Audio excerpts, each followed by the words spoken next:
Friday to recognize Phyllis Clark for her service to the city on both of her times being city clerk. It was good to be here and wish Phyllis well in her retirement, and really appreciate the staff that worked to make that event a possibility.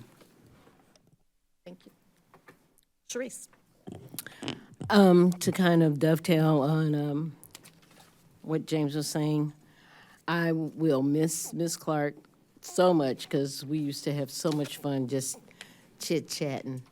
And she was my sounding board. She's been my sounding board for the past couple of years. And I will really miss, of course she did great service, but I will really miss just having conversation. And I want to add to that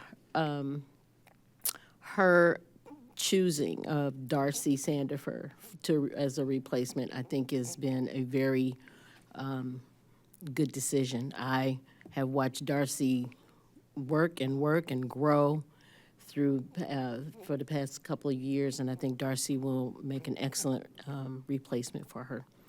So, Miss Phyllis, I hope you enjoy your retirement, and I do hope sincerely that you get to do more than worry about other folks. So. Any other comments? Grace. Thank you. While I do have comments at the other meeting, this one relevant to this meeting, I would just echo congratulations to our clerk, Ms. Clark, and congratulations on your retirement. Thank you for your service. And also with Darcy, I've had nothing but positive experiences as deputy clerk, and so I look forward to her taking over that role as well. So thank you. Any other comments? Jaya. I'm going to sound like a broken record, but definitely want to say thank you to Phyllis Clark for all of the work that she has done for the city for many years, and especially for this council. You know, so many of us coming in new, it was a lot to take in, and we received, excuse me, incredible support, not only from city staff, but also from the clerk's office. And I'm very excited about the proposed appointment for tonight. I think we're in very good hands that Phyllis has set us up with a good alternate in Darcy. So thank you both for all of your service. Any other comments, council members? I feel compelled just from a legally sufficient standpoint to point out that the appointment is actually from the mayor with the advice and consent of the city council. But we will be delighted to have Phyllis Clark swear in her successor. So we will move on to the mayoral appointment, and this would be a city clerk appointment for a term beginning from tonight, November 6th, 2023 through May 5th, 2025. As background, first I'd like to acknowledge the service of Phyllis Clark. She served 6 terms as city clerk from 1993 to 2017.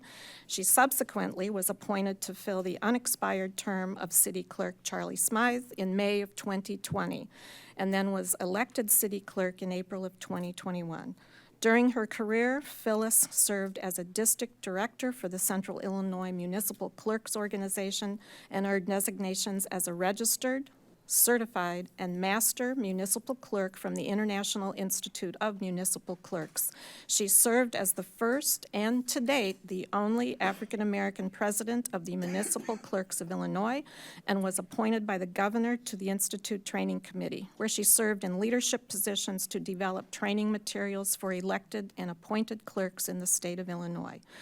So for your 28 years of service to the Urbana community, and your service to your profession and your colleagues at the Municipal Clerks of Illinois, I want to sincerely thank you, Phyllis.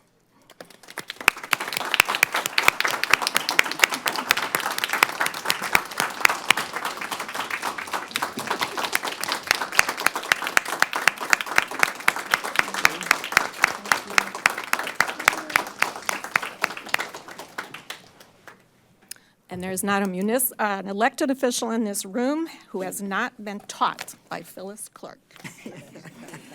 And so now we move on to the appointment.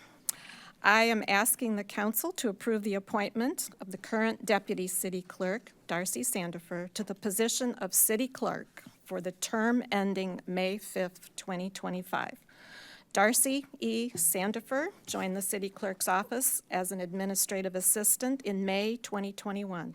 She was sworn in as deputy city clerk on July 2nd, 2021. During her time working for the city, she dedicated herself to completing the comprehensive training required for graduation from the Municipal Clerks of Illinois Institute. And before joining the Urbana City Clerk's office, Ms. Sandifer served as office administrator for Cunningham Township Supervisor's Office for 3 years. Since 2021, she's been an active member of several professional organizations, including the Central Illinois Municipal Clerks of Illinois, the Municipal Clerks of Illinois, and the International Institute of Municipal Clerks. Notably this year, Ms. Sandifer achieved a significant recognition by earning a place among only 40 clerks from across the country on the General Code's 2023 Municipal Clerk Honor Roll. In addition to her professional accomplishments, she's nearing completion of her Bachelor of History degree from Southern New Hampshire University. In her application, she stated the following, quote, "I wish to continue to serve the residents of Urbana through the clerk's office as the city clerk. As the deputy city clerk, I've performed all job duties of the office for the last 2.5 years, including, but not limited to, preparing council agendas, meeting packets, meeting minutes, and maintaining the city ordinances and resolutions. During my tenure with the city, I have also attended and completed the 3 years of training necessary to graduate from the Municipal Clerks of Illinois Institute, making me the most qualified applicant in the history of the office. Based on my qualifications and demonstrated ability to carry out the duties of the office, my hope is to take this opportunity to expand existing services and bring a modern approach to the clerk's office." And so it's my pleasure to bring this appointment to the Urbana City Council, and I'm asking you to move and second that appointment. I would like to move approval of Darcy Sandifer as circuit clerk for a term from November 6th, 2023 through May 3rd, 2025. And for the record, that's the city clerk, not the City circuit clerk. Yeah, Yes. sorry. Second. Okay, moved by James Quisenberry, seconded by Sharice Hersey. Any discussion? James? Yeah, I'd like to speak to this because I've known Darcy Sandifer for a long time. Previously was before we were involved in politics. It's great to see someone who is so involved in service to the community. She has done so, and not only that, she has done everything she needs to be trained, to have all the tools in her tool belt to do this job. I've seen nothing but great work from her in the years that I've worked with her, being on the city council, and I'm very happy to see this appointment. Any further discussion? Chris? Thank you. I have decided to not use any portion of my brain to make this decision. Therefore, this decision will be what's called a no-brainer. Thank you. Every time. Any other comments? All right, will the clerk please call the roll? Ms. Wu, Yes. Mr. Evans? Yes. Ms. Hersey? Yes. Ms. Colacetti? Yes. Ms. Bishop? Yes. Ms. Wilkin? Yes. Mr. Quisenberry? Yes. That motion passes. Congratulations, Clerk Sandifer.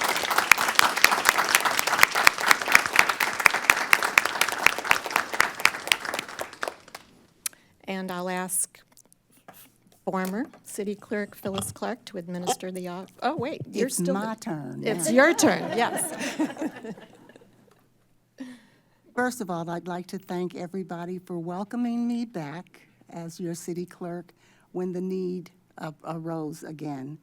I've had quite a journey as the city clerk for Urbana. I've been all around the places, just being the face of the city of Urbana for the municipal clerks throughout the state. It has been wonderful. I've learned a lot. I've met a lot of people. I've met a lot of elected officials from Springfield. Some of those were okay, some was not. But I am just absolutely beside myself that I have had the opportunity to work with and to see to it that such a young lady as Darcy had the opportunity to go through the training for the Municipal Clerks of Illinois and to receive her certification. She is excellent. I feel good about walking out of here and leaving this seat to her because I know that she's going to take it another level up. She's got young ideas, and mine was old-fashioned, but she's got young ideas and brand-new spirit for this place. And I am so very pleased to be able to administer the oath of office to her. There's a song that I have seen many times ago. It's by Donnie McClurkin that says, when you've done all you can, you just stand. I've done all I can, and I'm going to stand. Darcy, will you stand with me, please?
And no matter what Phyllis says, she's not going to just stand. I know that.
And with no further business before this special meeting of the Urbana City Council, we stand adjourned. This will be followed immediately by the regular Committee of the Whole meeting. We're going to take about a 5-minute, we're going to wait about 5 minutes so Darcy can get some pictures with her family, and then we'll start. So we'll start about 7:20? No, it'll be 6:20, yeah, I know. Yeah.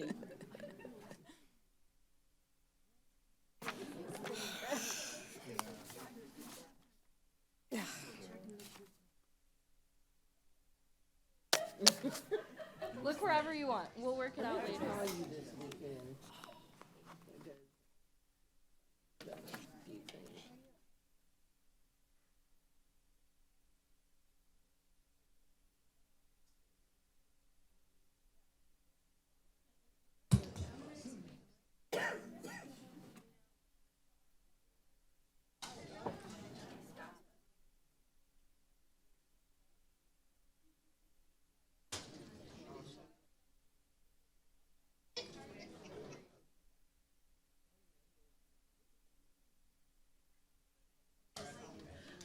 Still in the gallery, even before.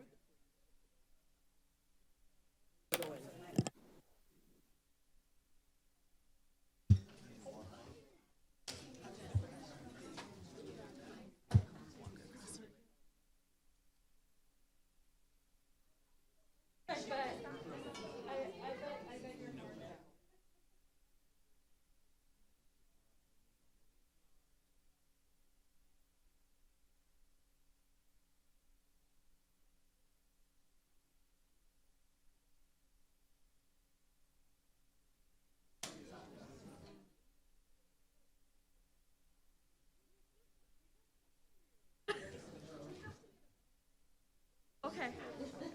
We'll get, Melissa, will you?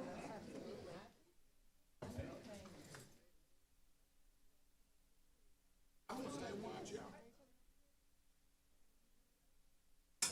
my gosh. Now hold your stuff. A card, please. Absolutely. Absolutely. And I'm going to make sure I'm not in front of the microphone while we do this.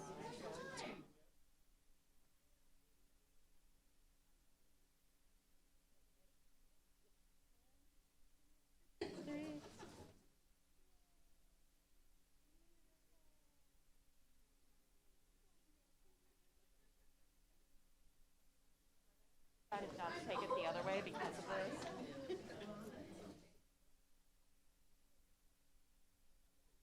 Oh, and her card.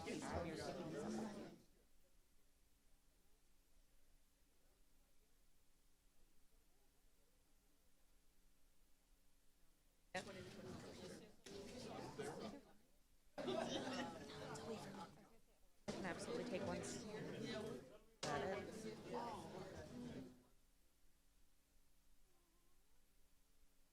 How cute. Adorable.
Wow, everything got quiet all of a sudden.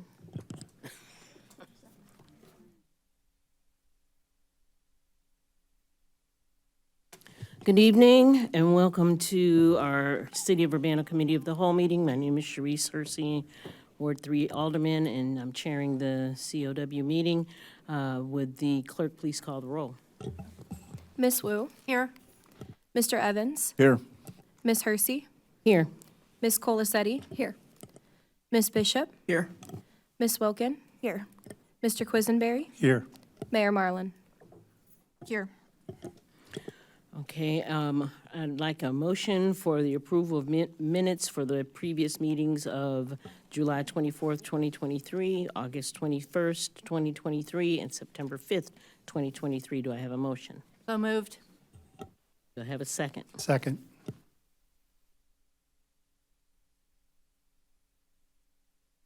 All in favor? Aye. Aye. Aye. Any opposed? Okay. Any discussion? I forgot to say that. Anybody have any discussion about any of the minutes or any substantive changes? Okay, so the motion carries. Any additions to the agenda or changes? Grace? I would like to request that we switch items G and H tonight to do council input before the goal discussion. Okay, I can work with that. Are there any objections? Okay. Any presentations? And we have public information, public input. Let's start with the presentations, I think, from council members Evans and Wilkin. Madam Chair, the presenter thought this was going to start at 7, and he is not here right now, so I would recommend going to public input first. Okie dokie. Does anyone have any public input? Anyone in the audience choose to address the city council at this time, the committee of the whole? At this time, now is your time to stand up and do that, and you have 5 minutes. There's a mic right here where you can stand. You can feel free to adjust it to your height or take it off of the stand and speak right into the mic. Okay, does this work? Okay. It's working. I've prepared my remarks tonight and written them down, and I'm going to read from that because I'm afraid I'll get nervous and forget to tell you some things I want to say. Your Honor and mayors, members of the City Council, my name is Joanne Buddy, and I've lived in Behringer Commons since 2017. I'm currently the secretary of the Behringer Commons Homeowners Association.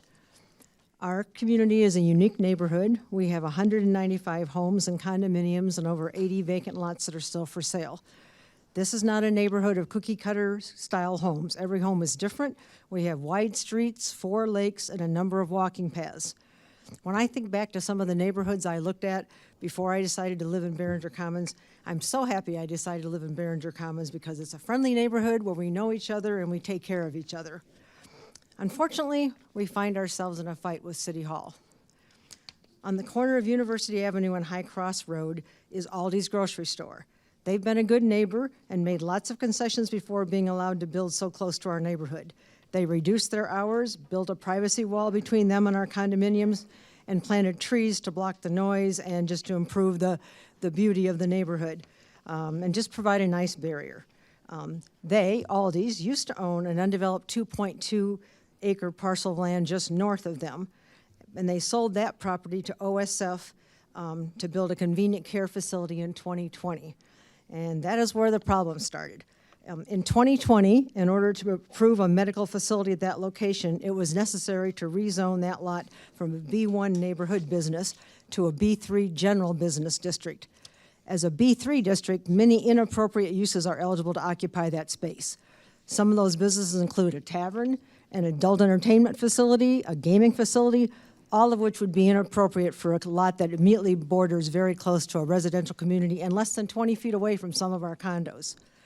The City Planning Department staff have promoted and supported a proposal by a local developer for a conditional use permit to allow the building of an unstaffed self-storage facility. Even though this lot has been zoned B3, it still does not qualify for a self-storage facility and would require a conditional use permit. That is because most storage facilities are zoned commercial or industrial. I personally visited 12 self-storage facilities in Urbana, and not one was next to a residential community. They were typically in industrial zones. In October, 31 residents that lived within 250 feet of this lot were sent a letter announcing a meeting of the Zoning Board of Appeals on October 18th. They and other residents of Behringer Commons sent many emails, 21 in fact, objecting to the proposal as the letter directed. No emails of support were received. Many residents attended the meeting and voiced our opinion. The Zoning Board of Appeals voted to deny the conditional use permit. Just last week, city staff informed the residents of Behringer Commons that the decision was not valid and set up a new meeting of the Zoning Board of Appeals on November 15th that could reconsider and revote the decision. At the new meeting to reconsider the decision, the public will not be allowed to participate and present any information or facts or a valid protest. Zoning Board of Appeals members not present at the October 18th meeting will be allowed to participate and vote, even though they will hear no public input, and even though the vote was valid because there was a quorum at the October meeting. It seems to the Urbana citizens of Behringer Commons that the planning staff seems to be twisting the process to favor the developer and to ignore the residents. They have withheld information from us, omitted details on how to file a formal protest, and actually lied to us, telling us that there was nothing we could do other than send them an email. We, the Urbana citizens of Behringer Commons, feel we are being disregarded and treated in a very discourteous and unprofessional way by the planning staff. I ask you, Mayor and members of the council, from the bottom of my heart, to please help us fight City Hall. And I don't mean you guys of City Hall, I mean staff of City Hall. Or at least slow down the, please let the original decision to deny the petition for a conditional use permit stand. Or at least slow down the process to permit a full and open discussion that allows complete public input from the residents of Behringer Commons. We have documented the procedural errors in the proposal, findings of fact to support the denial of the permit, opinions of the residents voiced in emails, examples of miscommunication by the planning department with citizens. We have packets for each of you with all this information in it. I hope you'll take the time to look at it. And what would be the appropriate way to distribute those packets? Okay. A valid protest of residents to a conditional use permit. A valid protest of residents to a conditional use permit is a petition protesting it signed by at least. Finish what you're saying. Pardon? Go ahead and finish. Is signed by at least 40% of the homeowners within 250 feet of the site. The staff lied to us and directed us to send emails as a way to protest the permit. And we're told there was no way to stop this, that it had already been approved. It had not been approved by anyone other than the planning staff. We were never told about the requirement to get a petition signed. But once we learned of the petition requirement, we have obtained signatures of protest from 19 of the 31 residents the letter was sent to, 61%. In addition, with those signatures and signatures from other homeowners and lot owners, we have a petition signed by 55% of the homeowners in Behringer Commons, and we continue to add names every day. Clearly, this conditional use permit lacks the support of the community and does not meet the requirements as outlined in the zoning ordinance. The zoning of the B3 district is wrong and should be reverted back to a B1, and we believe we have the support of our alderperson, Grace Wilkin, in support of that option. And I know this isn't your fight or your decision, but I'm asking for any help you can provide. Thank you for your time and attention. Thank you. Does anyone else wish to address City Council at this time? Is he here? Okay, so okay, Melinda Carr, sorry, Eldris Carr. Good evening. My name is Eldris Melinda Carr, and I just wanted to say that the same as what we just heard, we're going through a similar situation, and we're coming tonight to present a petition that will be coming soon, and we want to make sure that we follow the proper procedure in doing that. And I've done it before as representative for Dr. Ellis, and we did get some things resolved. So it is important to have proper procedures, valid protests, all that, as indicated in the zoning procedures. And so we're going through a similar process, so it's good to hear Behringer Commons come tonight, and I'm so glad I came to hear that, because it is something that we need to resolve. And we will have some information, an updated letter coming to the council. If we need to do it before the Plan Commission meeting on Thursday, then we'll have to do that, because we want to make sure it's a valid protest. So that's all I want to say. Thank you. Thank you. Is there anyone else that would like to come and speak? Good evening to the mayor, council members, staff, and to my fellow citizens. I'm here in regards to Hope Village, which buttresses my neighborhood complex, which is Carver Park. I'm not here to question the efficacy of Hope Village. I fully understand that there is a need for affordable housing and for various populations to have a place to live honorably. My concern, and the citizens that reside in my neighborhood, is with two streets in particular, Carver Drive and Dory Miller. Those streets would lead right into Hope Village. It is our hope that you will not open those streets up to allow them to become a thoroughfare through our neighborhood. It would upset the peace of our neighborhood. And then there's the belief by some in my community, I'm not sure how valid these beliefs are, that there will be an elimination of on-street parking. And that would really hurt us because some of the driveways in our community are very, very short, and there is a need for on-street parking. So it is simply my hope that as you go through and work on that particular project's fruition, that we not upset the balance of things that are in that existing neighborhood of Carver Park. That's what I came to say. Thank you. Sir, could you state your name for the record? My name is Reverend Kent Redmond. Thank you. Okay, thank you. Is there anyone else who would wish to speak?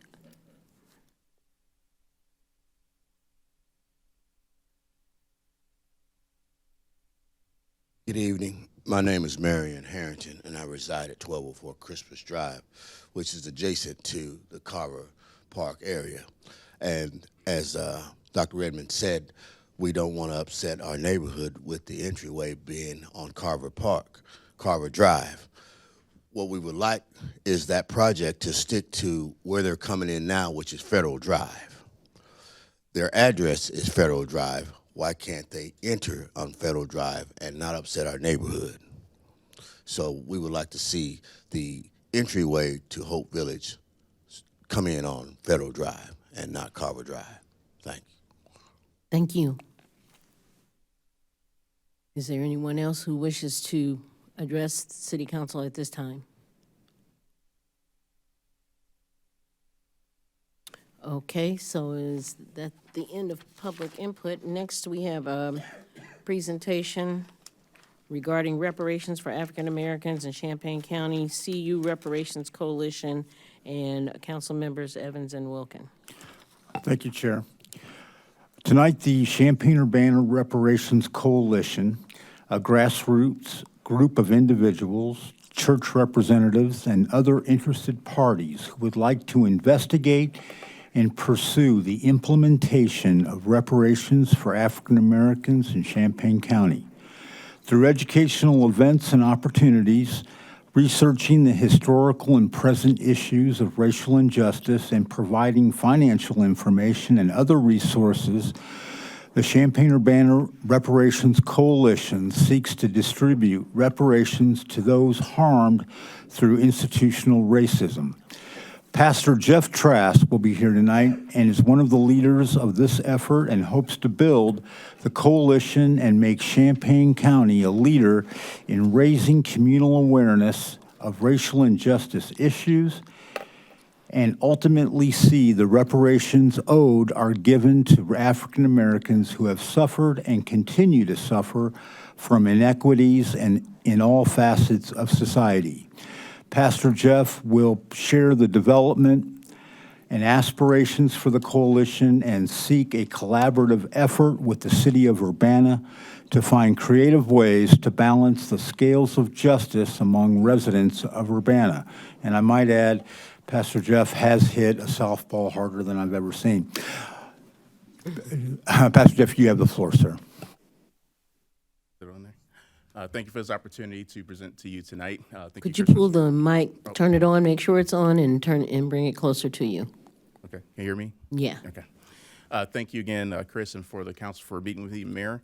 I want to just give a brief presentation to you and give some room for some questions and answers.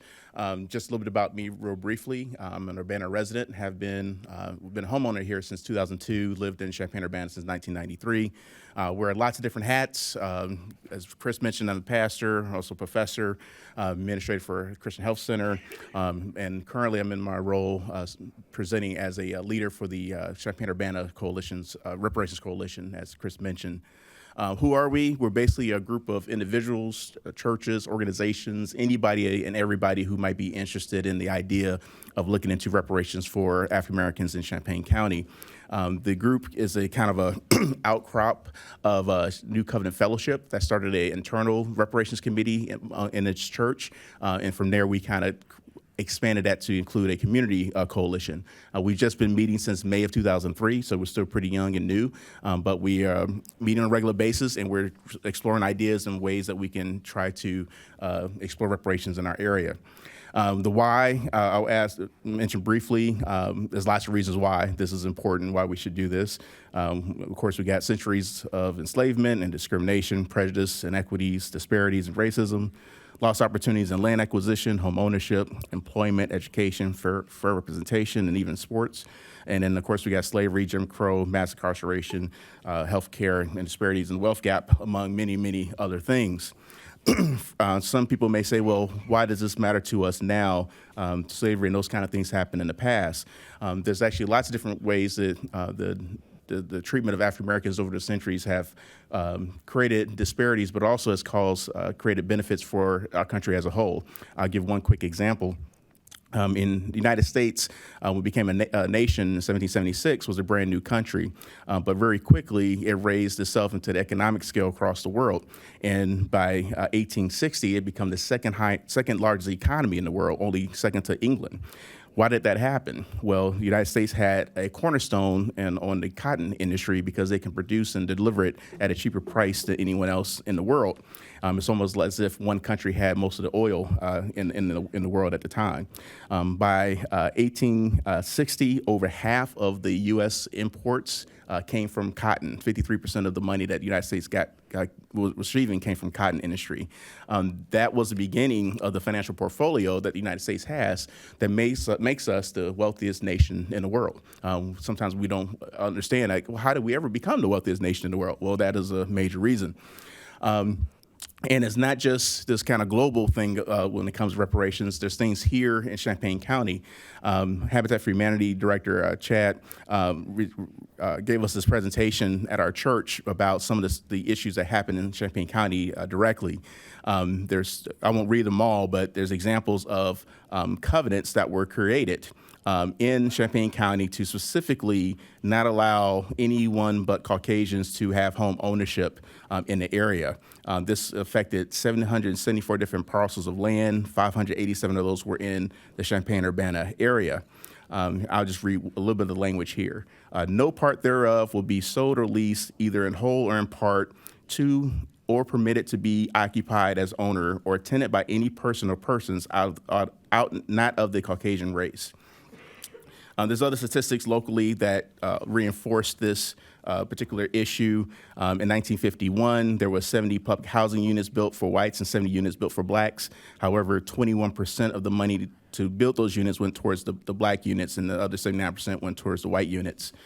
We also had problems in 1965 when African-American students from University of Illinois couldn't find places to stay because only 20% of the owners of residents was willing to sign a pledge of non-discrimination.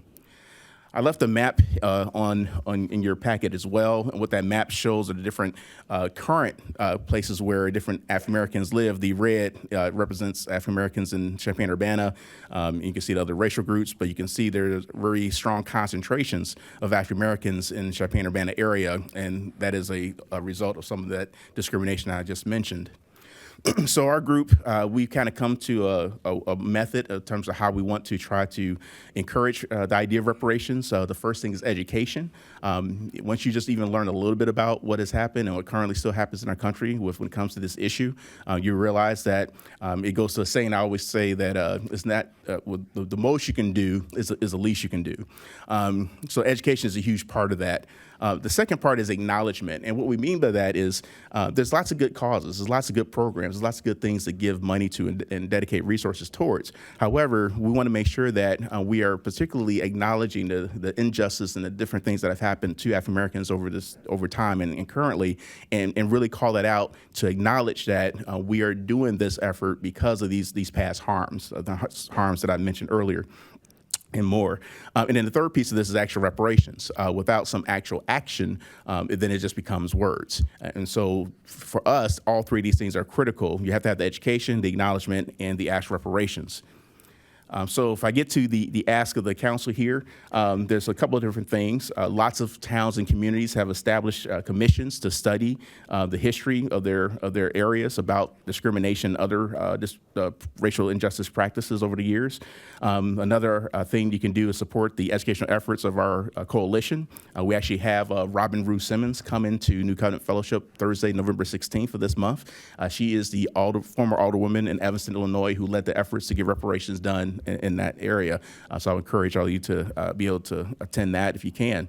And then finally, explore, research, develop, implement any kind of form of repair for African Americans in Urbana. This can be done in the form of policy changes, new municipal codes, rules, and guidelines, monetary payments, various forms. In Evanston, they had a $25,000 grant, if you will, that went towards African Americans in that community. It was sponsored or paid for through marijuana tax sales that City of Evanston got, and it's $1 million a year for 10 years is what they committed to their reparation efforts. And then another thing I would think it would be very critical is to, if we were to do something, to have metrics. A lot of times things are done, but there are actually no measures to know if you actually made progress in those things. I was noticing in February 2021 that the City of Urbana signed a resolution. And Section 2 of that resolution talks about the City of Urbana recognizes that it will take additional effort to align on actions with their aspirations. And it also says the city resolves to recognize and value diversity in its policies, personnel, and investment, and so on and so forth. And so our group, and I'm sure others, will love to work with the council, work with the city to try to promote those activities. Some ideas, there's lots of different things you can do. That's one of the things our group has kind of discovered, that there's many places you can invest in this effort. But again, the acknowledgement part is a key component. But just some quick ideas. Housing assistance programs similar to Evanston could be put in place. Educational opportunities. Our church, New Covenant Fellowship, the reparations group is investing money into African American families who have attended the church and their children and grandchildren, and putting in an educational fund, starting off when they're, like my grandbaby would be one of the kids, when they're going to college, so they have money for school. Support healthcare organizations that have programs specifically focused on healthcare inequities and disparities. We've had a long history of African Americans having worse healthcare than other groups. And then we also can encourage vendors to utilize African Americans, African-owned businesses as well. At this point, I'll close and ask if you have any questions. I know I went through a lot real quickly.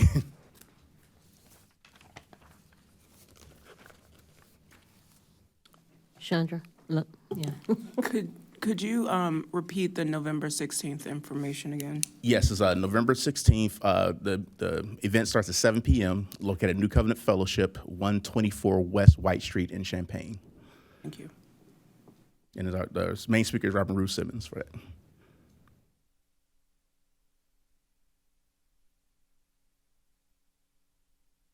Are there any more questions for Dr. Trask?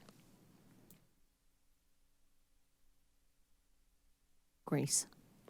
Thank you. Thanks so much for the presentation. It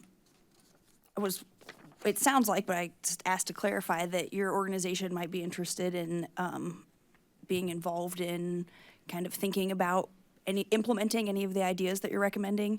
Well, Is absolutely. that the case? Yeah, they're pulled together, people who want to do something in this area. So if the city wants to do something, we're definitely more than happy to join forces. Absolutely. Thank you. Any other questions or comments?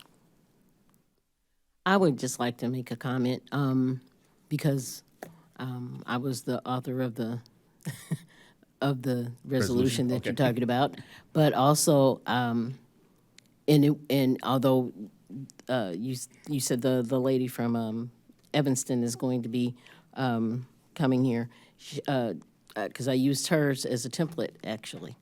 My other question that I have is, you've been organized since May. I wish I had known about something before tonight. Okay. You know, that's my raison d'etre. I would think, I would have thought that I would have known something more than just before I saw it on the agenda. So I would appreciate you contacting me. Absolutely. Yeah, we were just a group of folks just kind of gathered together. We have about close to 50 on our email list right now. We have about 10, 12 people that meet every month so far. So just kind of getting kicked off, but we would definitely put you on the list. Okay, thank you. Thank you.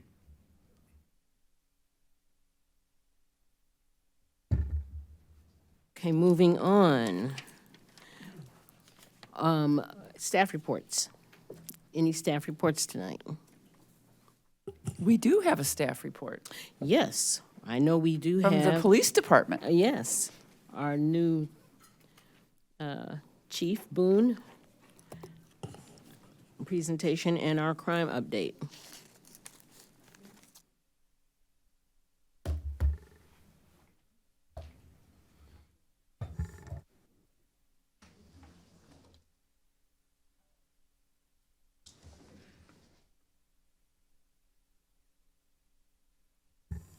And before you start, Chief Boone, let me just say I want to apologize to those that are sitting in the gallery. Our screen up here is not working, but I hope that you all can see information from that screen there. Okay, thank you. All right, so first of all, thank you all for, Is your mic on? it is. Okay. All right. Thank you all for affording me the opportunity to speak to you all. Greetings, Madam Mayor, members of council. When you hired me some months ago, I promised you a 21st century police department. We are slowly but surely starting the process to be just that. I met with several members of the community during my short visit here, and most spoke very highly of the police department, the women and men of the Urbana Police Department, to a great deal of respect. I can tell you in my movements throughout the city, I am often contacted, whether it's through communications, face-to-face, or email, or something of that sort, about the compassionate and professionalism that the officers continuously display. Now, I can tell you from coming from a large department, one doesn't always know every officer. Being here, which is clearly a smaller department, I've gotten to know most, if not all, of the officers, and I've seen their actions, and it's been very remarkable. Now, as we go through this presentation, you'll see that, based on my experience, I think the officers have done an outstanding job with very limited resources, resources that have made them very reactive. We're not situated to be preemptive. And I think that will be highlighted as and my staff go through this presentation. I want to expand upon what a 21st century police department looks like. First and foremost, how we go about managing crime in the process and what that looks like. Secondly, technology. In order for us to be a 21st century police department, we must embrace technology.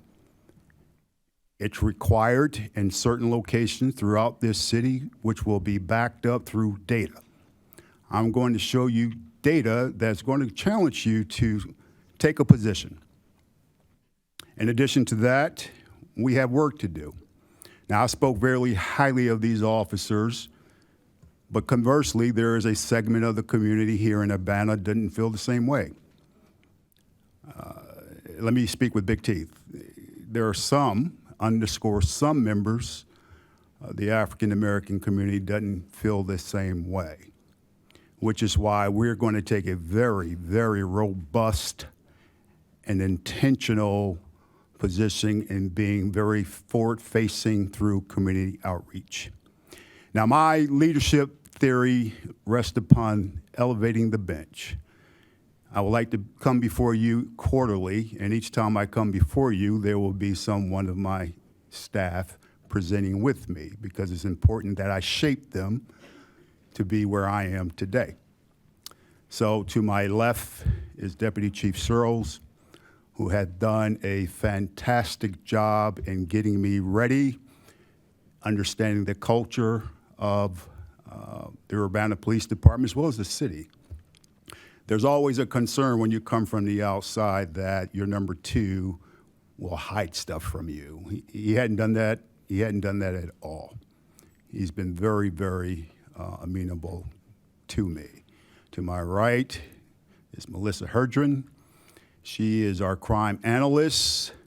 She has done a fantastic job. You'll see some of the graphs she's put together, and I put a little pressure on them. But I think you will have a better understanding of the challenges of the women and men of this department, of this city, particularly some of our underserved communities. I don't like saying underserved. I like to say at opportunity. I don't like saying at risk, at opportunity, because there's opportunity for all to get involved. Not necessarily pointing fingers. That's easy to do. If you point fingers, I'm going to give you something to do. We're going to do it together. With that, I'm going to yield to Melissa. We're going to present you with a lot of crime statistics tonight, and I want to explain the methodology so everyone understands what it is that we're talking about. The information that we're presenting only includes crimes known to the police. This normally starts with a 911 call, but can sometimes include officer-initiated activities that reveal crimes.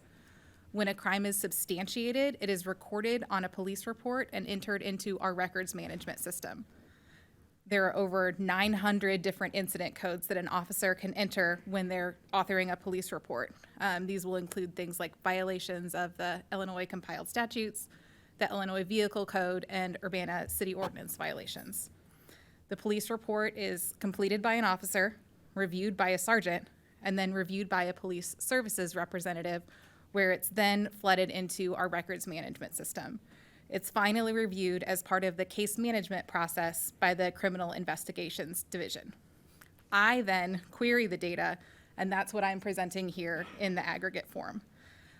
So when you're looking at the date ranges, it's important to note that we are looking at year-to-date comparisons for January 1st through October 31st, 2023, and we're comparing it to the exact same time frame in 2022. So you're looking at only the first 10 months of the year, so that we're doing an apples to apples comparison from year to year.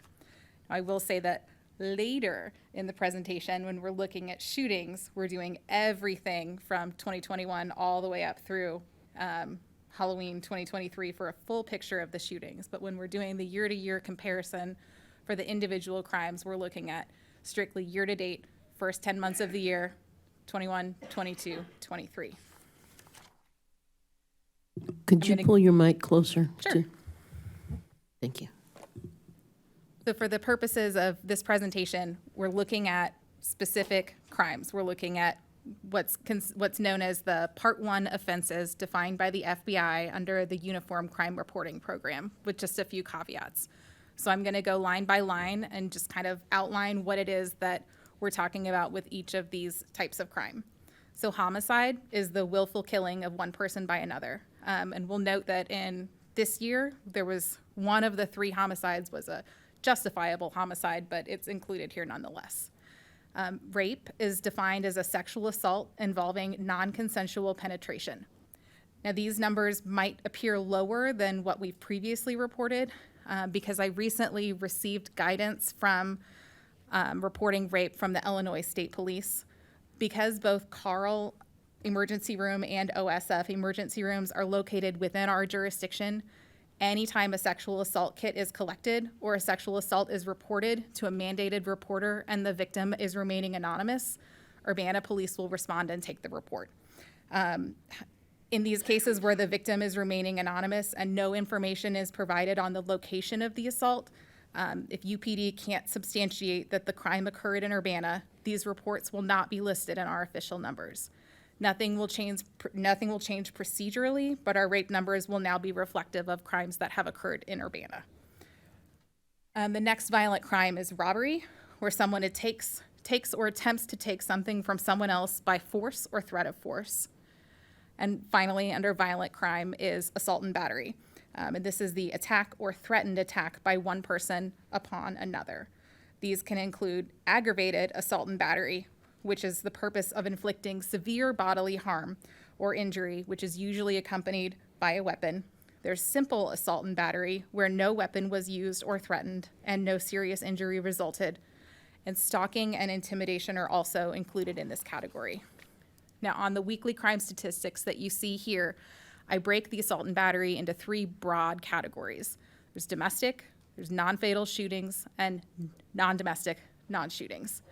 More than half of our assault and battery offenses involve a domestic relationship of some sort, involving family members or household members. These can be current or former spouses, current or former dating partners, parents, children, grandchildren, caregivers, etc. Non-fatal shootings include all substantiated shots fired reports. These incidents are recorded as confirmed shootings under several circumstances as long as there is evidence of a shooting. And non-fatal shootings include shootings both with and without injuries. And then the non-domestic and non-shooting assault and battery incident is anything that falls outside of those two definitions. These can include assault and battery with people with relationships like classmates or neighbors or acquaintances or friends or strangers. And then at the bottom of the sheet is property crime. Burglary would be breaking or entering the unlawful entry of a structure to commit a felony or a theft.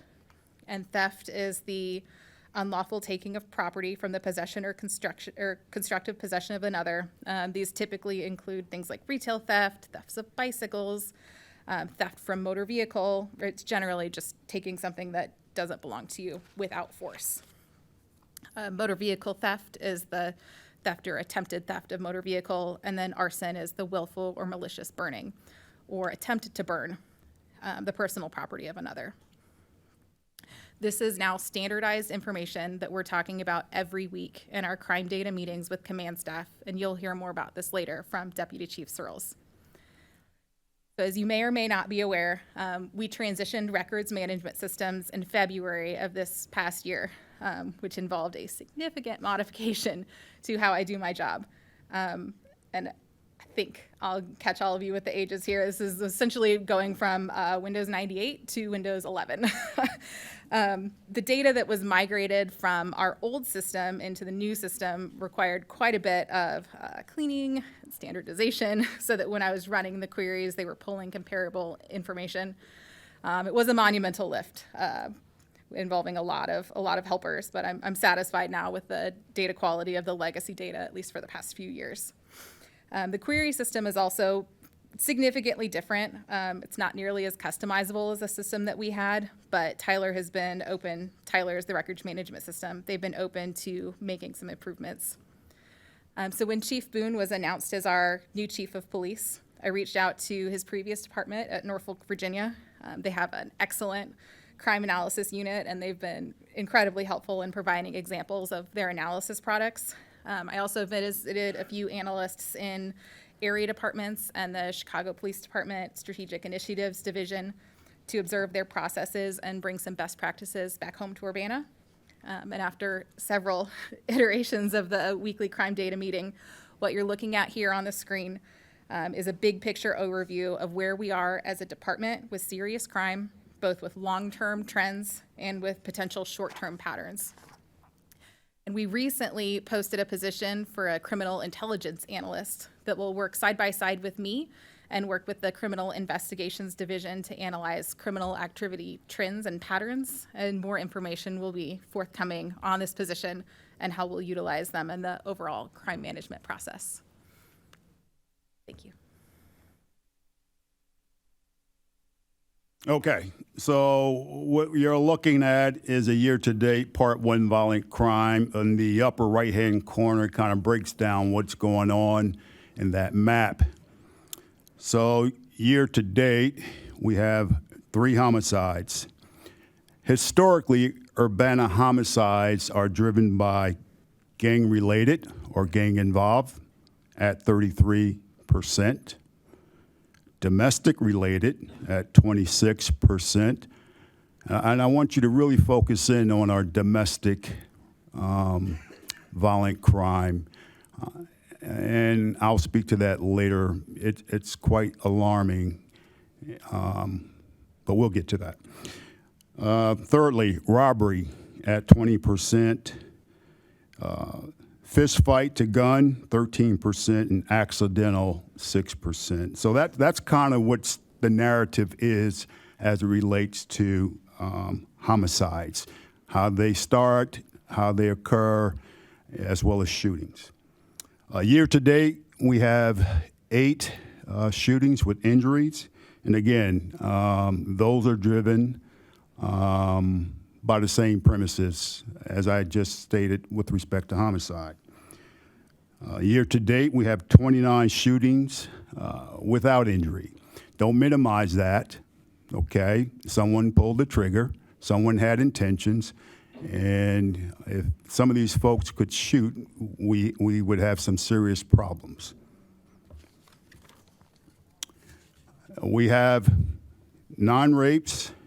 Historically, at a percentage of 96%, our offenders are known to our victims. At 4%, it's generally the offender is not known to our victim. Domestic battery that I spoke about earlier. As you look at the map, you see the broken heart symbol indicating domestic battery. We have 361. Historically, when you look at these incidents, 3/4 of them are involving individuals that are known to each other. Of note, going back almost 3 years, we've had a little over 1,200 incidents of domestic battery. There have been 60 residents, 60 that we have responded to 3 or more times. Now, folks, this don't make sense to me. Okay? This is why data is important. We can speak emotionally about a lot of things, but data will point you to the right direction. It makes no sense with the resources that we have with respect to law enforcement to continuously go to these locations over and over and over and over. That's not the only example. There's more. With respect to assault and battery, generally we're talking about something that could lead to a shooting, but it does not. It's basically a fisticuff or someone being struck with an object. Generally, it's in the same locations. It's folks doing the very best they can. Unfortunately, the conflict resolution is not there. Slide 4. So basically what you're seeing there is a trend of everything we just spoke about. And you see it trending down, which is consistent with the national norm. And that kind of mirrors most cities that look like us. Slide 5. So I look at crime as a public health issue. When you look at this particular map and you look at the highlighted area, I spoke earlier about I don't like to label locations at risk. I like to say at opportunity. because those locations didn't get like that on their own. There was systematic processes, oversights, things of that nature that created some of this. It's nobody's fault in this room. It's just history. That's a fact. So the way I like to address this is a all-hands approach that our city administrator took the lead on. We went out to this location October 27th. It involved the fire department, community development, public works, as well as other executive departments. Our goal is to systematically address the issues as we see it, report on it, follow up on it, see what the outcomes are. The goal is to bring awareness to this location. As you look at the map, you'll see that the intensity of activity is there in the far right lower corner, but as you spread out, it gets lighter. The goal is to make that location healthy. If you make that location healthy, we are hoping for cause and effect for some of those other areas that are somewhat shaded. Next map.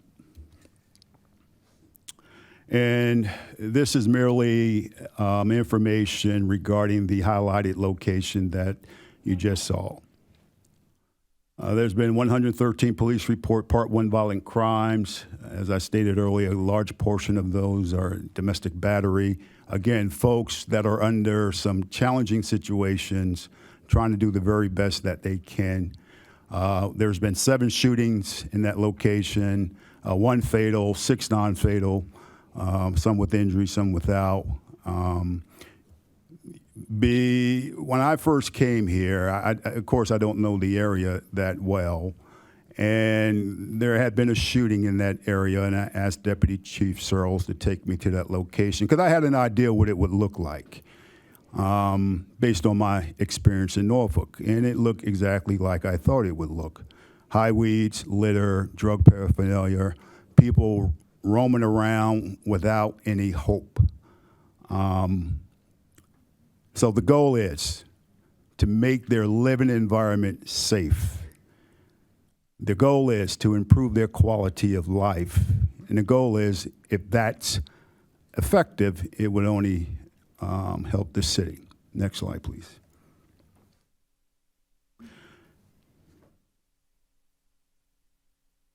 So what we're looking at is Part 1, property crime, arson. That's really, it's a big deal when you look at it. You see it in 7 incidents, but you know, every individual has been identified. Most of it is, some of it, I should say, is homeless individuals trying to stay warm, lighting things on fire. There is one domestic issue in that count, as well as some other domestic issues. Burglary, and when we look at the historical overview with respect to Urbana's burglaries, 46% are non-residential, meaning a garage or something of that sort. 29% involve force, meaning, you know, a door was kicked in, a window pried open, something of that ilk. But really surprisingly, 71% of these homes are left unlocked.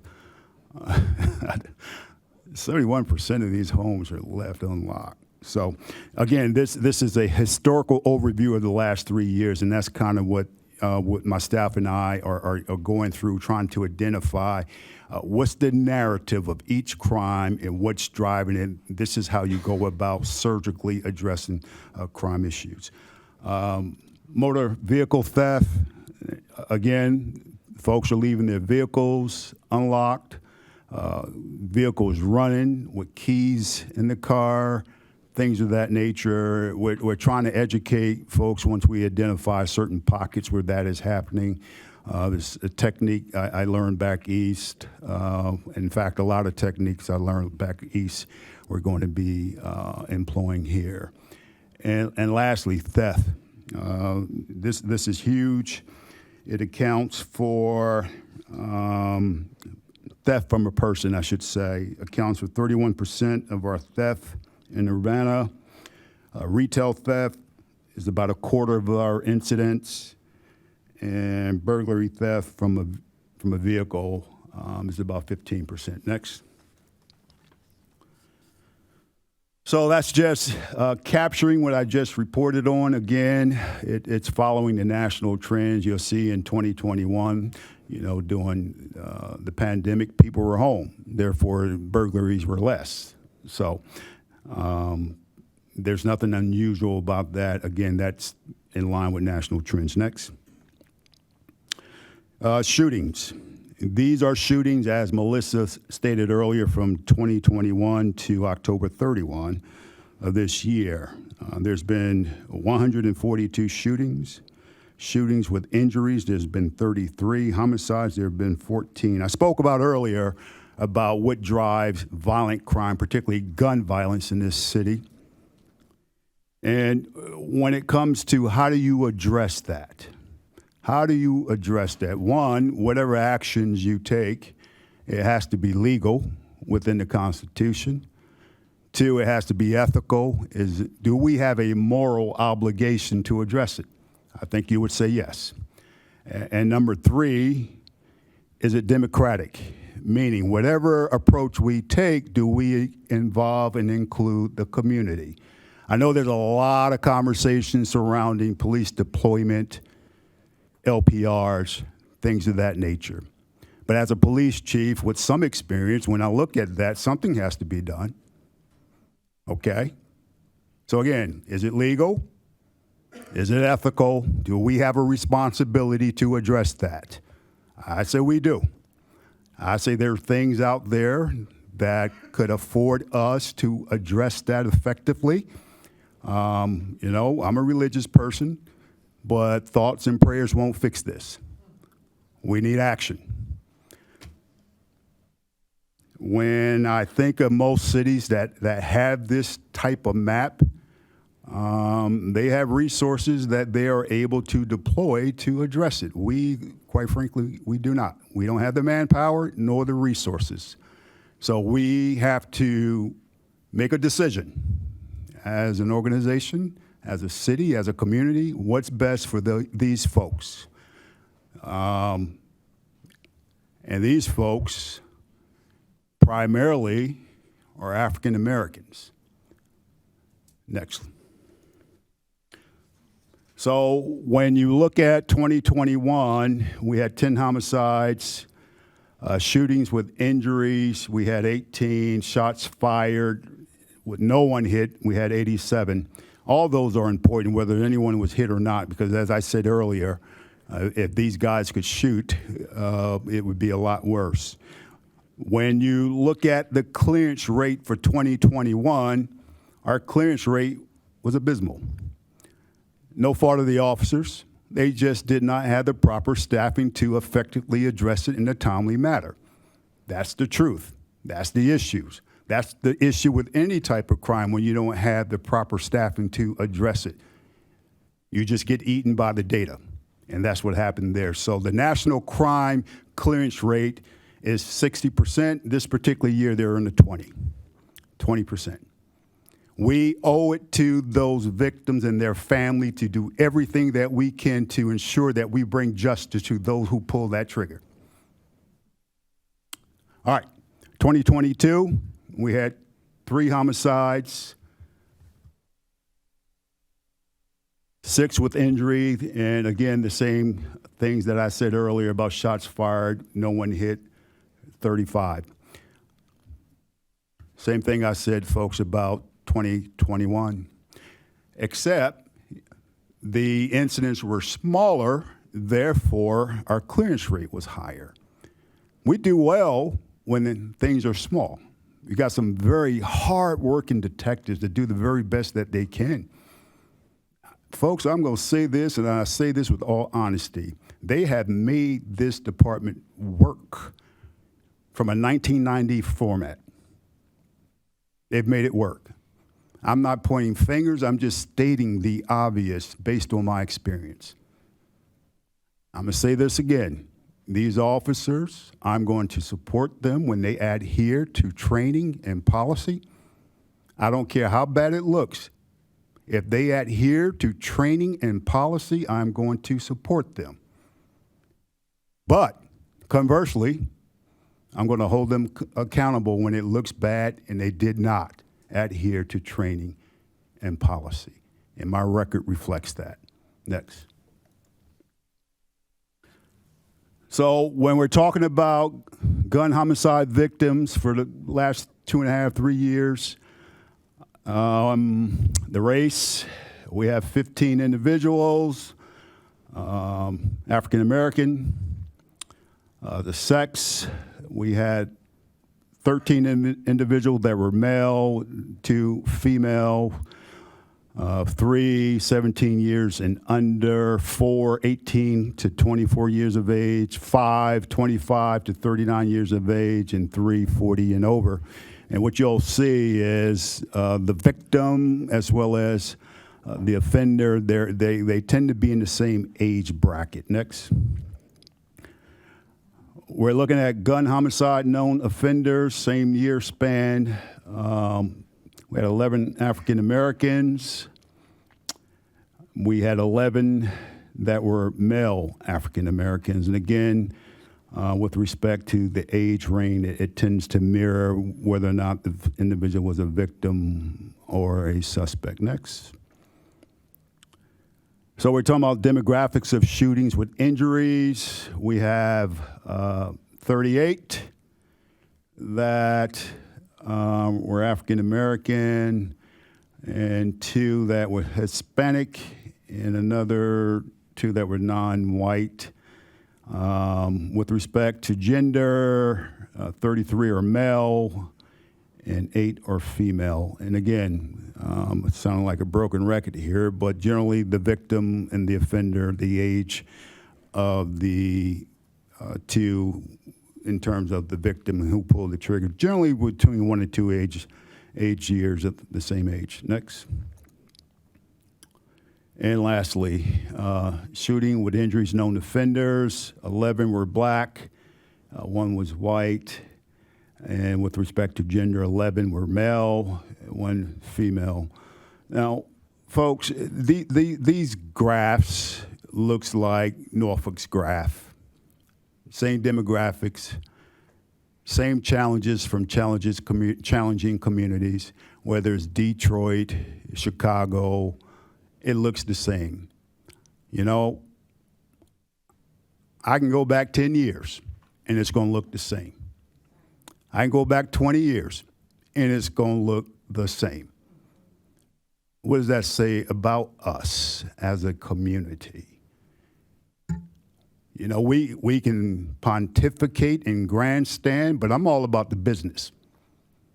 And if you don't have any solutions or help trying to get any solutions, no disrespect, I'll entertain what you got to say, but I'm moving on. I'm all about the business. So we have a blind spot as it relates to community relations, as it relates to policies, as it relates to holding officers accountable with respect to use of force. So I'm going to yield now the remainder of my time to Deputy Chief Searles. Good evening. So we're going to next talk about some new Urbana Police Department initiatives. We're going to start with the UPD crime data meeting that Melissa just showed you a sheet on. So in pursuit of enhancing the clarity and user-friendliness of crime data, our department has embarked on a path of standardizing crime management tool. The current iteration of this crime management tool is presented in this slide. As Melissa detailed, the specific crime data snapshot compares the incidence of violent and property crimes year-to-date in 2022 against the corresponding period in 2023. This comparative analysis allows us to pinpoint any noteworthy variations in reported crime during these identical timeframes. Additionally, we track a rolling 2-week metric for reported crimes in these same categories. The purpose behind that is so we can potentially identify crime trends early so that we can strategically respond. Again, those categories that we track are homicide, rape, robbery, various forms of assault and battery, burglary, theft, burglary from a motor vehicle theft, and arson. Again, the upper section of the table pertains to violent crime, while the lower section focuses on property crime. And the combination of these two segments encompasses what we refer to as a total crime landscape. The transition towards a more structured crime management tool began with the appointment of Chief Boone and was further accelerated with the implementation of our records management system. Our previous system, which you know as ARMS, heavily relied on the distribution of paper reports across the department and other criminal justice entities, including the state's attorney's office.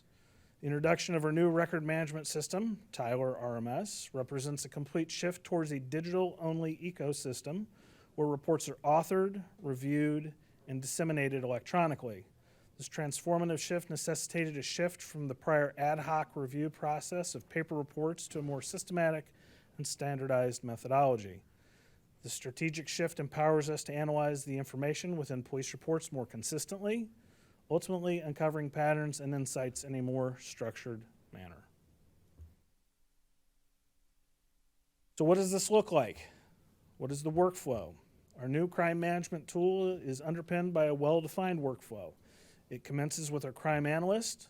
The process involves a thorough extraction and verification of all reports within a predefined time frame. Subsequently, the Criminal Investigations Division Lieutenant scrutinizes the data, identifying patterns related to geographic locations and the modus operandi involved in each incident. The synthesized information is then presented to the entire command staff to ensure a shared understanding of the types, locations, and nature of crimes being perpetrated. The patrol division lieutenants leverage this information to formulate and tailor deployment strategies for patrol officers in response to the data. These strategies are communicated to the entire department, fostering a collective approach to addressing ongoing crime. After a specified time period, the crime analyst revisits the data, presenting it to the command staff to gauge the impact and outcomes of these strategies. This process is designed to be continuous, iterative, and ongoing. Our next noteworthy initiative is accreditation. The fundamental objective behind accreditation is to employ evidence-based best practices to develop and refine department policies and procedures. Accreditation comes in two forms generally: national accreditation, specifically the Commission on Accreditation for Law Enforcement Agencies, or CALEA, and state-level accreditation, specifically the Illinois Law Enforcement Accreditation Program, or ILEAP. CALEA is a time-intensive process, typically taking around 3 years to complete and requiring at least one dedicated full-time employee. CALEA is also costly, with higher upfront and ongoing costs to maintain accreditation. Conversely, ILEAP can be accomplished within an estimated 6 to 9 months at a cost ranging between $1,500 and $2,000. The Urbana Police Department has made the strategic decision to pursue state-level accreditation through ILEAP. We have already submitted the application to ILEAP. We've been accepted to the accreditation program and secured the necessary software, Power DMS, to manage the accreditation process.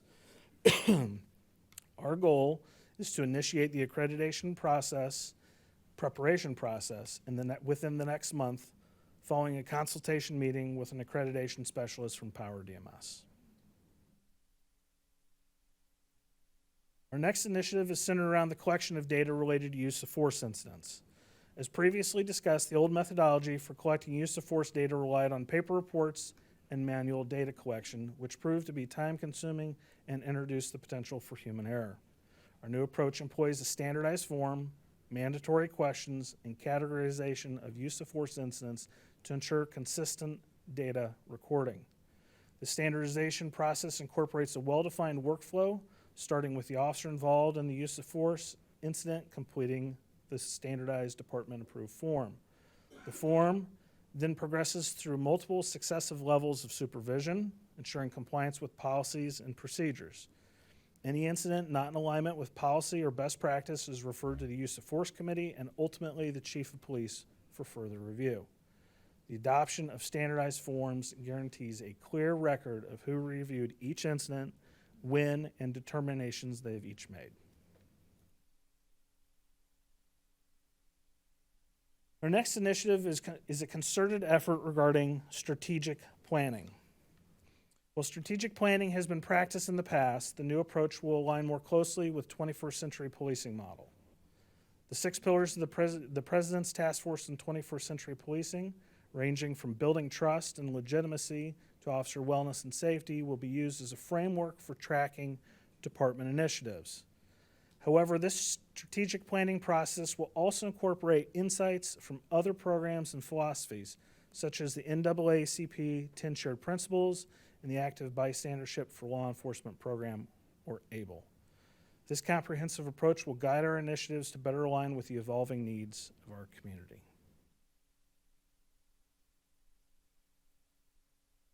Another important initiative that we are undertaking involves the Residential and Business Security Survey. The aim of these surveys is to bolster the safety and security of our community by evaluating the physical security at residential and business locations. These surveys serve multiple purposes, including crime prevention, education, community engagement, crime deterrence, and community empowerment. The surveys enable us to identify vulnerabilities, provide guidance on best security practices, reducing the chances of the location being a target for crime, and fostering positive relationships between law enforcement and the community. Our next initiative is the establishment of the Office of Community Relations. Chief Boone and national consulting firm Barry Dunn recognized the need for more meaningful community engagement within and by the Urbana Police Department. This intentionality has led to the development of the Office of Community Relations within the Administration Division, which was formerly known as the Services Division. They are being tasked with cultivating police-community relationships through non-law enforcement interactions. This office will be staffed by both sworn and professional personnel who will work to plan and lead community engagement initiatives that go beyond traditional policing responsibilities.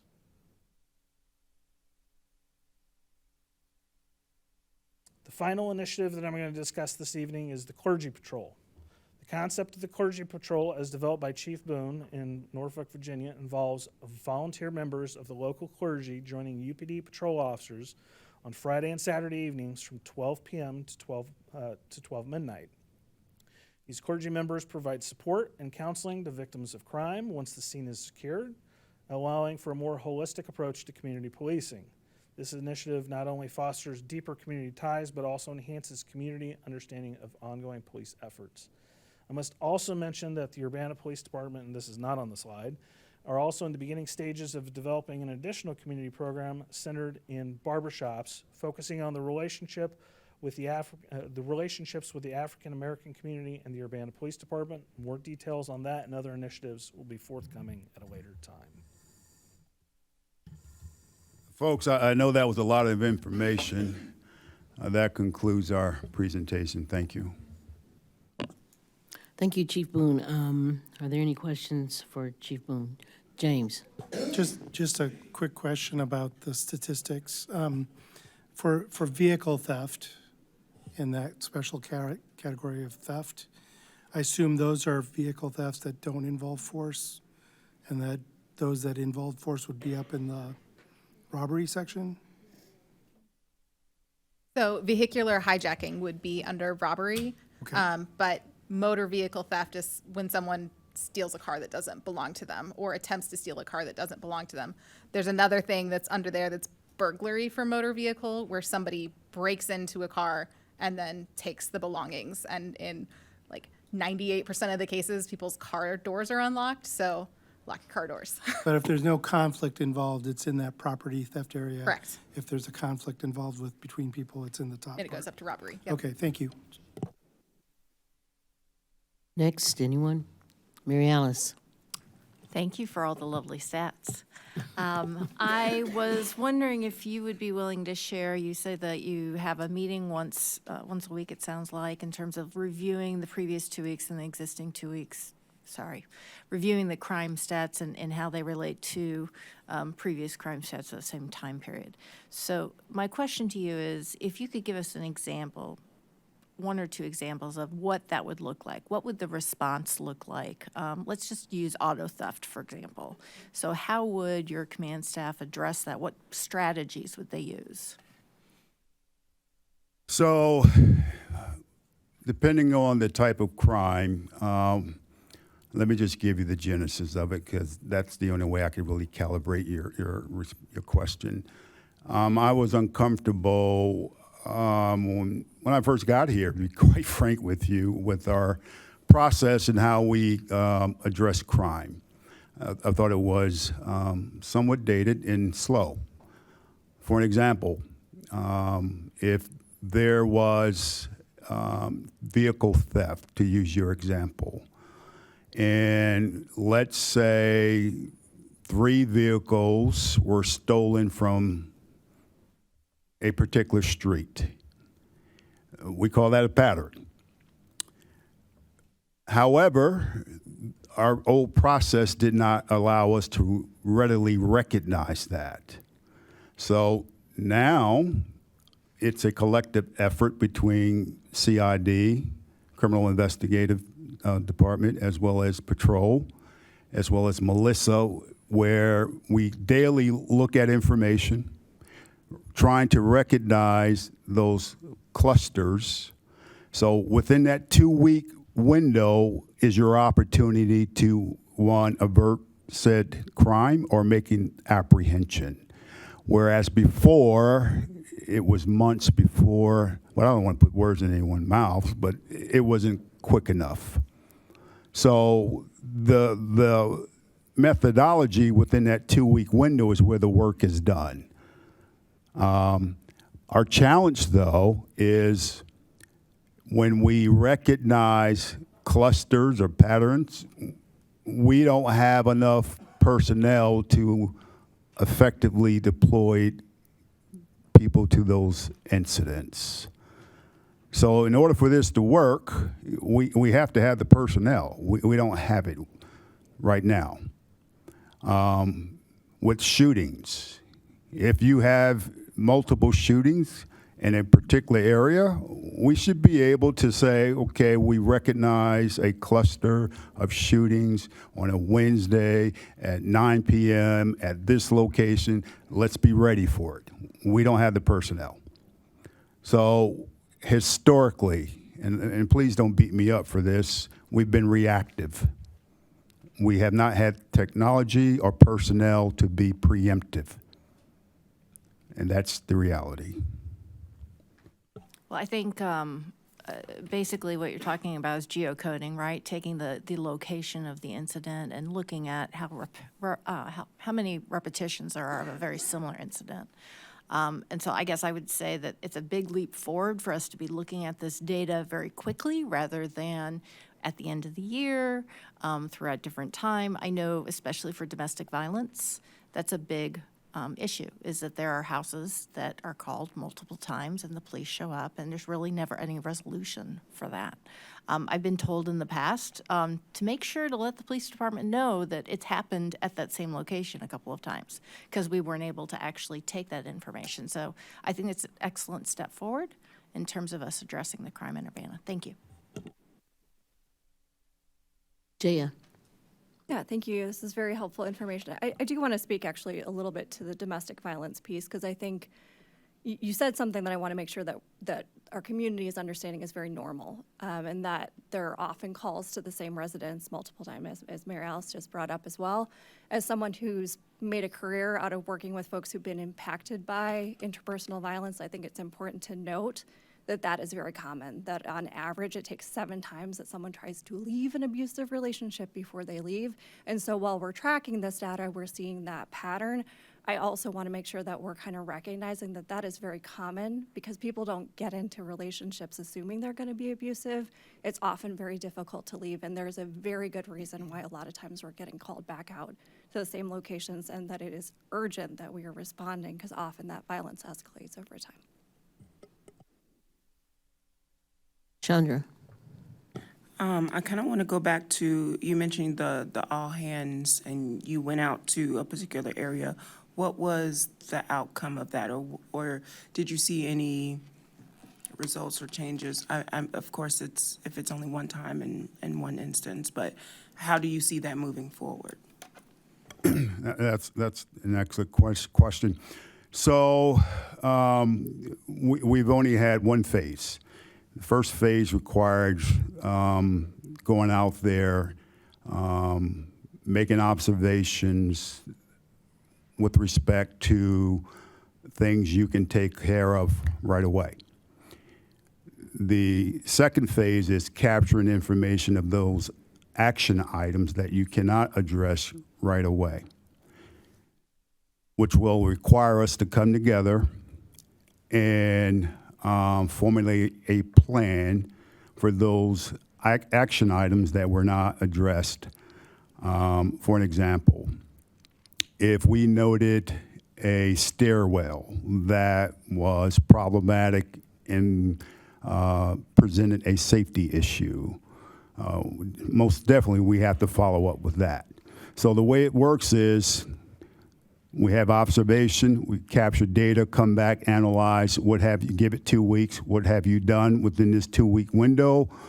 Okay, you've met half of your goal, let's go back out, see what's been done. The beauty of this is when the community sees something different, property owners tend to show up, and they did that particular day as well.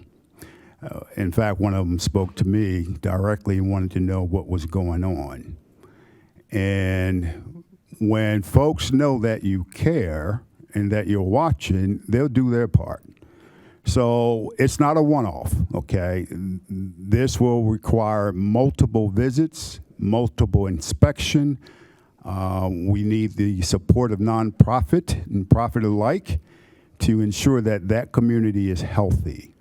It's very intentional, and it takes about 6 months for you to see any meaningful results. And what was some of the residents' feedback or, I guess, reaction to your presence? It was extremely positive. Mm-hmm. One of the young ladies out there approached the city administrator, Carol Mitten, and said, "Thank you for doing this. Thank you for coming out here.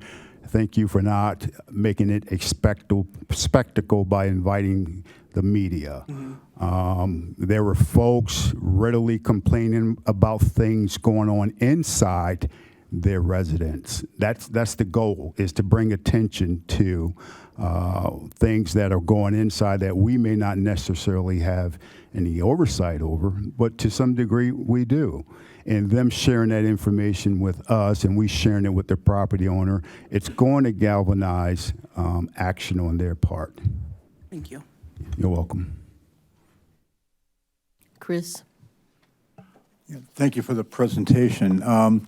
So Melissa, when will the 2022 Urbana Police Department annual report be published for the public and council? That is a question that we are working on. We are in the midst of transitioning from an old web host server. Is that, I don't remember I don't have the vernacular for it. We would like for it to be published directly to a website, to have it be interactive, where you can click through different things and have it update fairly regularly. The old system was me doing it in a PDF, and that was not time friendly. So we were hoping to have that in June, but there's been a bit of a delay. So, Mr. Evans, I don't know if you recall, I've provided some information in the previous months about this. What Melissa's talking about was a very arduous process. Formatting and developing, it was pages upon pages of work. And there is a better way to do it, and that is what we're going towards, which is something where we can upload the data so it appears on our website and is more modern, not a PDF. So we're just in that transformation phase. We've got the data. It's just a matter of getting to our new website, which city staff is working on. The chief and I have had meetings with the project manager on that for the police department side, 2 weeks ago? So it's coming. I know it's not fast enough. We're sorry, but we'll get it there. Promise. Sounds good. It also sounds like once this system's in place, the 2023 report can be there and heard. That's great. I think we're going in the right direction there. Is there any way that we can get the number of arrests for each crime listed in the wards or in the data? We can certainly provide that. We don't have the capacity with respect to manpower, quite frankly, to get you that in a timely fashion. We're working on that. I know that's important. I know you want to know those that have offended, where they're from, things of that nature. That certainly helps us with respect to how we go about addressing crime. I get that. But right now, the most important information that I think is important is what you've heard thus far. But we'll get you that. Okay. With respect to the domestic violence, I agree with everything you said. I come from an environment such as that. What I'm trying to do is bring awareness to the community that occurs. Also, what I'm trying to do is to develop an actionable partnership with whomever else may be intimately involved with that as well. Okay, thank you. And also, and again, this might be for later, but getting the number of calls for service in each ward. I think that's an easier lift. Yeah. Okay. I don't want to give you a timeline, but we'll try to give it to you as soon as possible. These are just ideas. Well, one of the other things I'd like to get to you all, because I want to be very forward-facing on a monthly basis. I want you to see what's going on in your ward, and perhaps we can attach the calls for services as well, as well as some highlighting specific things that may be going on so that it's more palatable for you to understand with respect to our crime data dashboard. Okay? Yeah, thank you. And last question. So what happens now to the tracking of weapon offenses, disorderly conduct offenses, intimidation offenses, interference with police officer offenses, criminal damage to property offenses, deception and fraud offenses, attempted burglary offenses, drug offenses, trespassing offenses, ordinance violations, driving under the influence offenses, traffic accidents with personal injuries, and the number of traffic stops. I don't know, where does that information go now? I don't quite understand your question. Well, you've given us total property crimes and total violent crimes when the annual report had all these kind of crimes in addition to the ones that... So we are following best practices, you know what I mean? Okay. National best practices. And national best practices say that we present to you what was presented tonight. Now, I know what you just highlighted is important as well, and you will get that during our annual reports. Okay? Thank you. You're welcome. Any more questions? Chandra? I do appreciate the ward statistics that you sent us. You said that would be possibly monthly? Okay. And then, God, I just lost my train of thought. Oh, yes, the presentation. Will this be available to us and/or the public? I'm going to be very forward-facing, very transparent. I'm going to find ways to make this for public consumption for the whole city. Okay. And you will get it tonight. Thank you. Mary Alice, could you take the chair for a minute? I'll take the chair. The chair recognizes Sharice. Okay, the couple of questions that I have, basically, I know I watch a lot of Law and Order and Chicago PD and everything. What is a CompStat? So, Not CompStat, only because you actually, said this is not what this is. I need to understand what it is so that I need to understand that. so CompStat was developed in the early 90s in New York City. And it's short for computer statistics. Okay. In which data is gathered, and based on that data, you deploy your personnel to specific areas that are problematic. The negative connotation with CompStat, because I know Mr. Evans had a concern that what our process was, is during the early 90s, you had the issues with stop and frisk. Police departments took CompStat and took it to a level that adversely impact the community. Our process is more surgical in terms that we want to know, okay, who, not just because you live here, we want to know who is driving crime. So CompStat is very effective. But you really have to manage it as a police chief to ensure that it's being followed to the true format that it was designed to be. But our process is not CompStat. Okay, I want to be able to make that informed, distinction. The other thing that I wanted to know is, so with the knowledge of all of the percentages and the numbers of violent and nonviolent crime that's happening throughout the city, but not just throughout the city, but through each ward. Now, I also want to thank you for the information, and I did want to know if I could make that public, because I have a Facebook page that I wanted to put that on.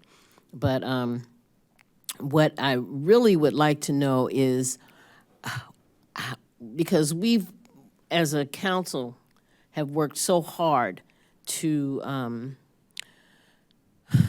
have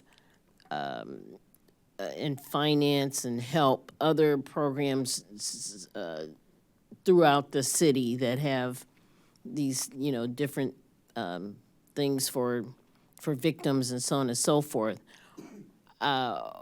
What exactly will the police department bring or do to help with that, to ameliorate those and help those situations, and to assist the many nonprofit organizations that we give grants to? How is there a way of melding that together somehow, I guess is what I'm asking. So our role when it comes to issues that have been created by systematic processes. For an example, if I was to take that graph of shootings and created a poverty map, that map and the shootings would go hand in glove. If I was to create a health inequity map, the shootings as well as the poverty rate map would go hand in glove. If I was to take and create a undereducation map or a school to prison pipeline map, they all would go hand in glove. That's not necessarily on the police. Right. We're saddled with dealing with it because we're forward-facing, we're 24/7.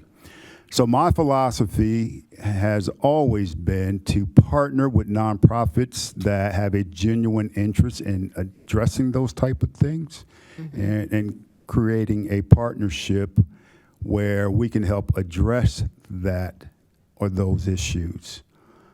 I don't know if I answered your question, but I will say this. There's been many of good people that have met with me that want to do the work and want to partner with the police department. And once we have the proper staffing that we require, I promise you, you will see a difference in crime. You will see a difference in how the communities view law enforcement. And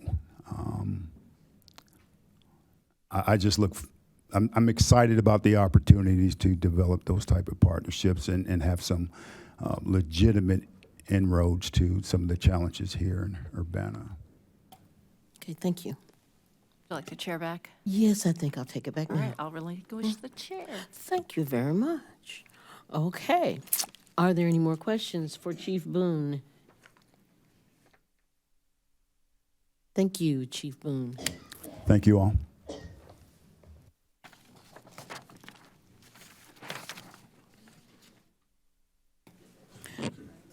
Moving on with new business. Okay. We have resolution number 2023-11-088R, resolution estimating the tax levy fiscal year 2023-2024. And this is being brought forth by, I think it's Human Resources? Finance. Human Resources and Finance.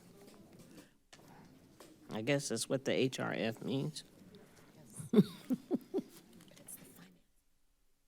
Okay, and Elizabeth Hannon and, what's your name, sir? I forget. Robert Kuzmanov will be presenting.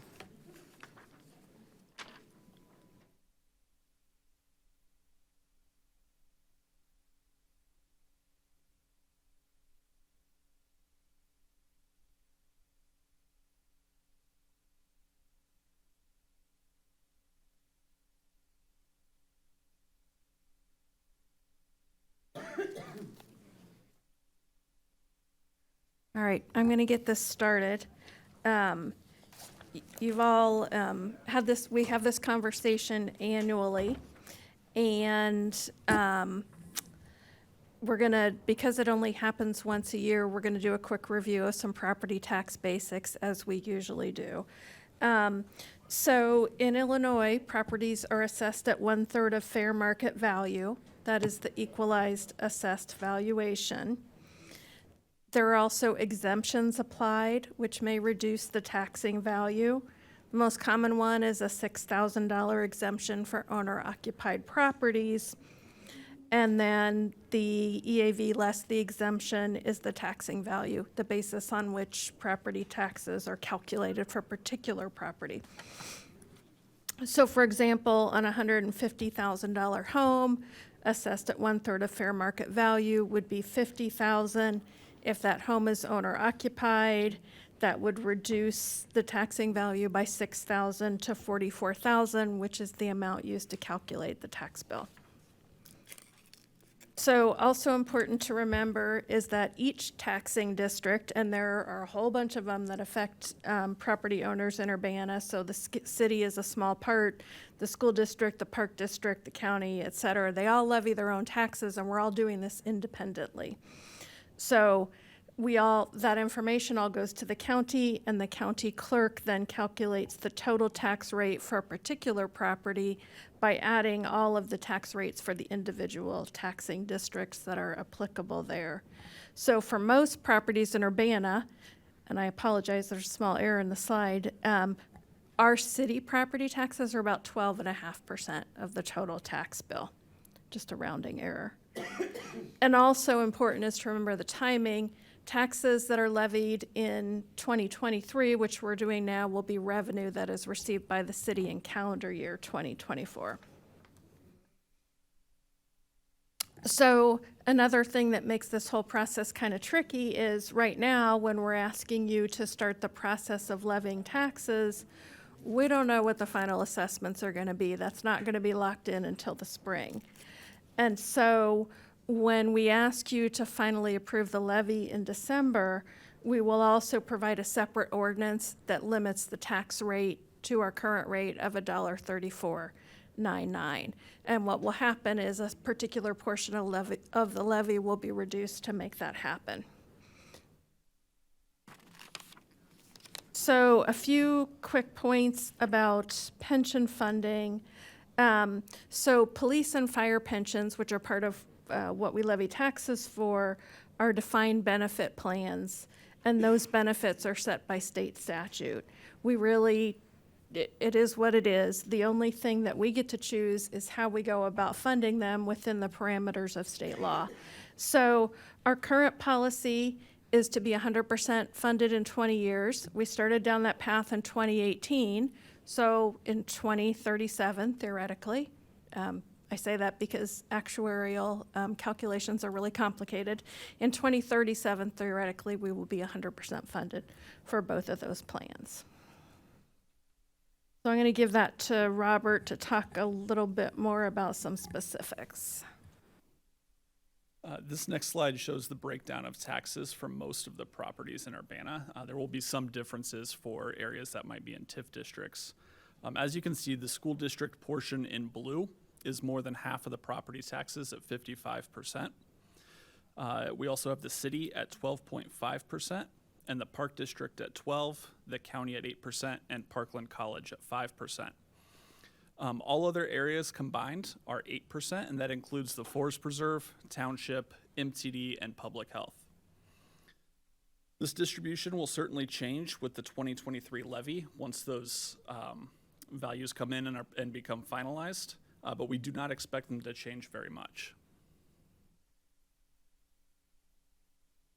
Here we see the major revenues for the city's general fund, and it breaks out pensions from the corporate levy. So it's two separate items in this pie chart. As you can see, a little more than 4% of the total revenues that directly support city services come from the property taxes. The pension levies are received into the general funds and then are paid out to their respective pensions.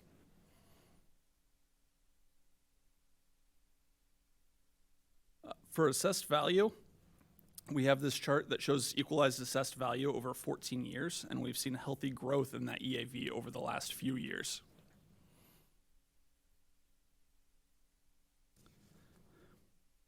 Focusing on the city's portion of the property tax bill, you can see in this chart the cost to homeowners with properties valued between $100,000 and $250,000.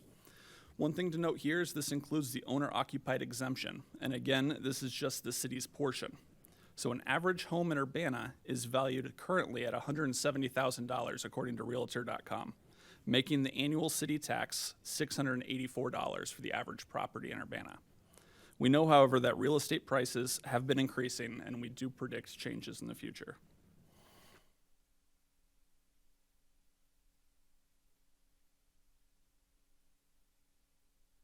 The city's stated policy is to achieve an overall tax rate comparable to the city of Champaign.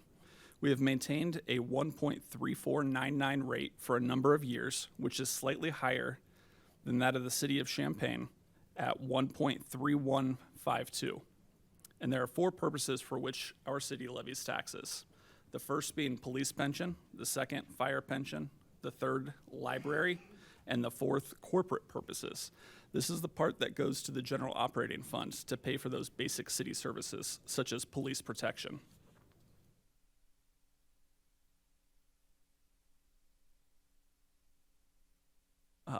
The library is very dependent on property tax revenue, which makes up the vast majority of the revenue in the library's general fund. The proposed levy of $4,009,959 for the library is based on the budget reviewed by the City Council for fiscal year 2024 and will provide the necessary revenue to support that budget for the library.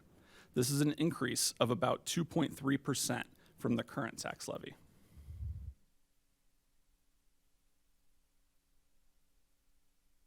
The police and firefighter pensions are the next largest share of the levy, at about $3,880,070. This number is based on the funding policy approved by City Council in May of 2018 in order to reach 100% funded status in 20 years, which ends in 2037.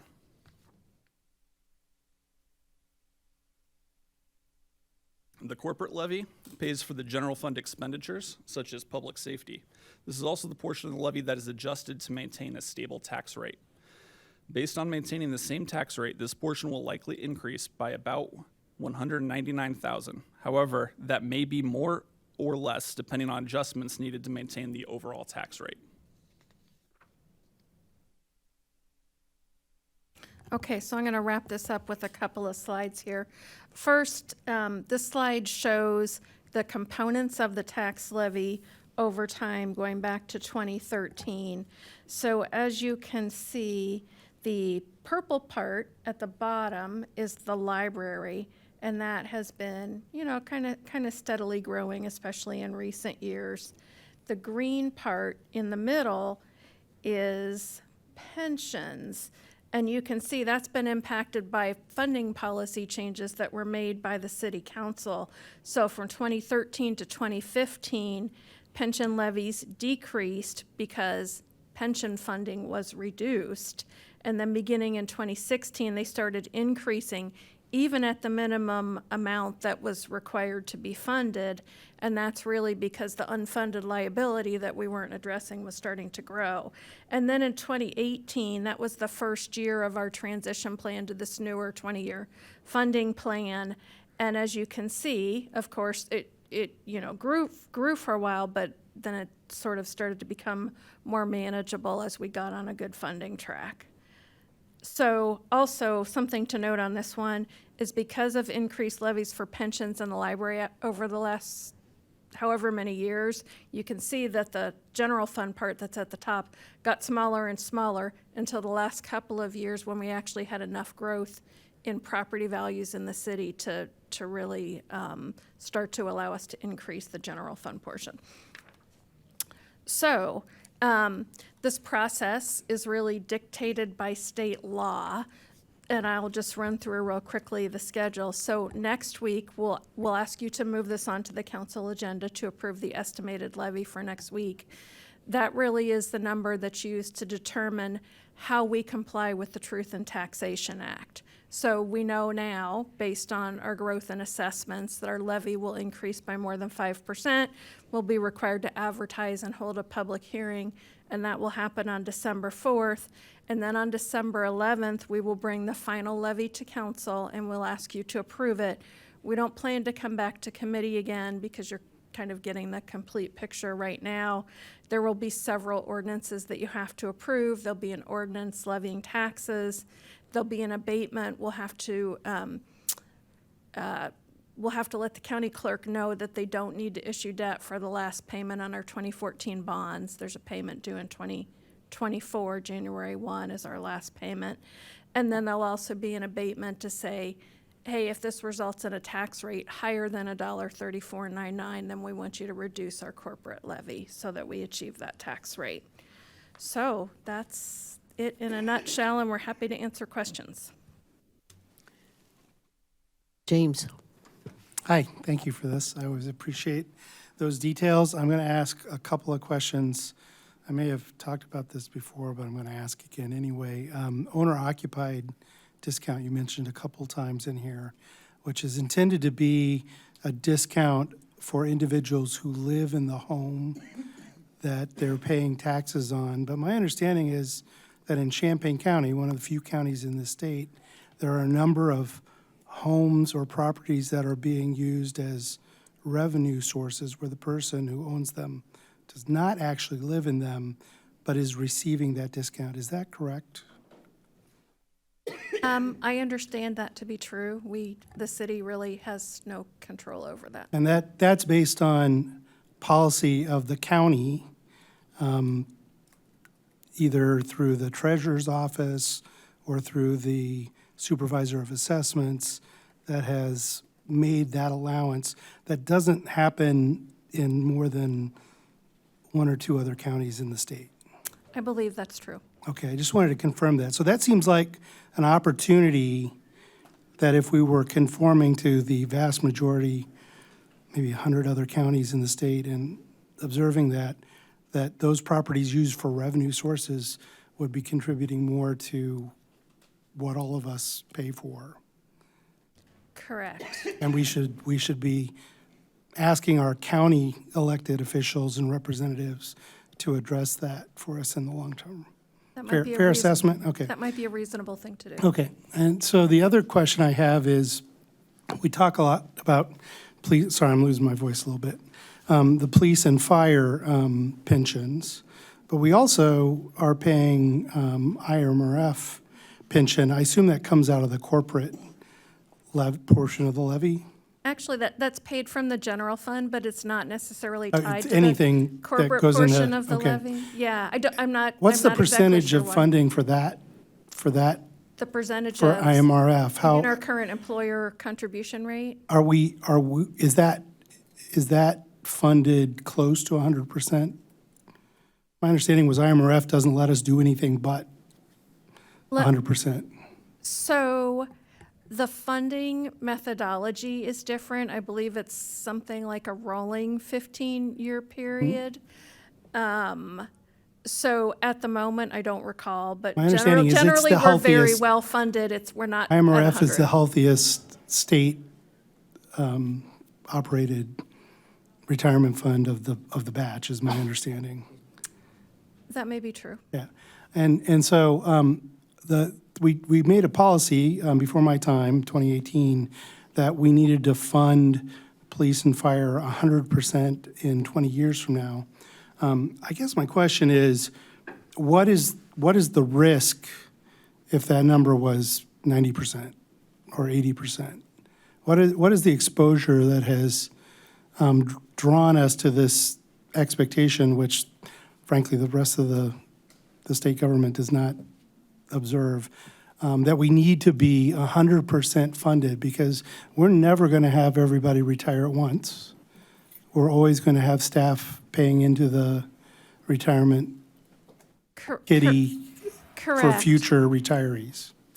Correct. We'll always be paying in for future retirees, but we actually hired an actuary specifically to help us evaluate that back in 2018. And what happens is, when you have unfunded liability, essentially what happens is you're paying interest on the unfunded liability because you haven't Okay. invested the money to earn income. So that's the risk Yes. associated with that. And that's very tangible, something we could look at if some future council says, why can't we back this down to 90%? Oh, right, absolutely. We can quantify what that means. Right, we could get the same actuary Okay. back to update the analysis. Thank you, I appreciate that. Chris? You know what I'm going to ask. Can we have this? Will you send this to us? The PowerPoint presentation, or is it in the 24 budget? I mean, Well, some of the charts are in the 24 budget, but I'm happy to send the presentation. you know, I need those. So if we pass the resolution tonight, and if we pass it next week, I was asked today, are we locked and loaded, and that's it? We're at that levy for the entire year of 2024? So as I explained, the final levy that gets extended probably won't be that number, right? Because what we're really doing is we're voluntarily capping our rate at $1.34.99. And so the number now is like 10 point something million, but that will get reduced before the levy is extended to achieve that tax rate. Well, we're capped at $1. I'm going to forgive my simpleton, but $1.35 essentially. Are we capped at that then? Yeah, I mean, we're not capped by the state. We're not subject to tax caps, but we're voluntarily capping it to maintain that rate. Okay, thank you. Any more questions? Mary Alice? Can I make a motion? Make a motion. All right, I move resolution number 2023-11088R, resolution estimating the tax levy for fiscal year 2023 to 2024. Does the council, are we putting this would we actually approve it, or does it go on file? No, we're asking you to approve Okay. this estimated levy. All right, thank you. With the recommendation for approval. Second, anybody? I'll second. Okay, thank you, Jaya.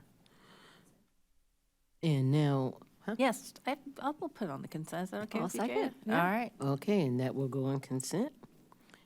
And is there any further discussion?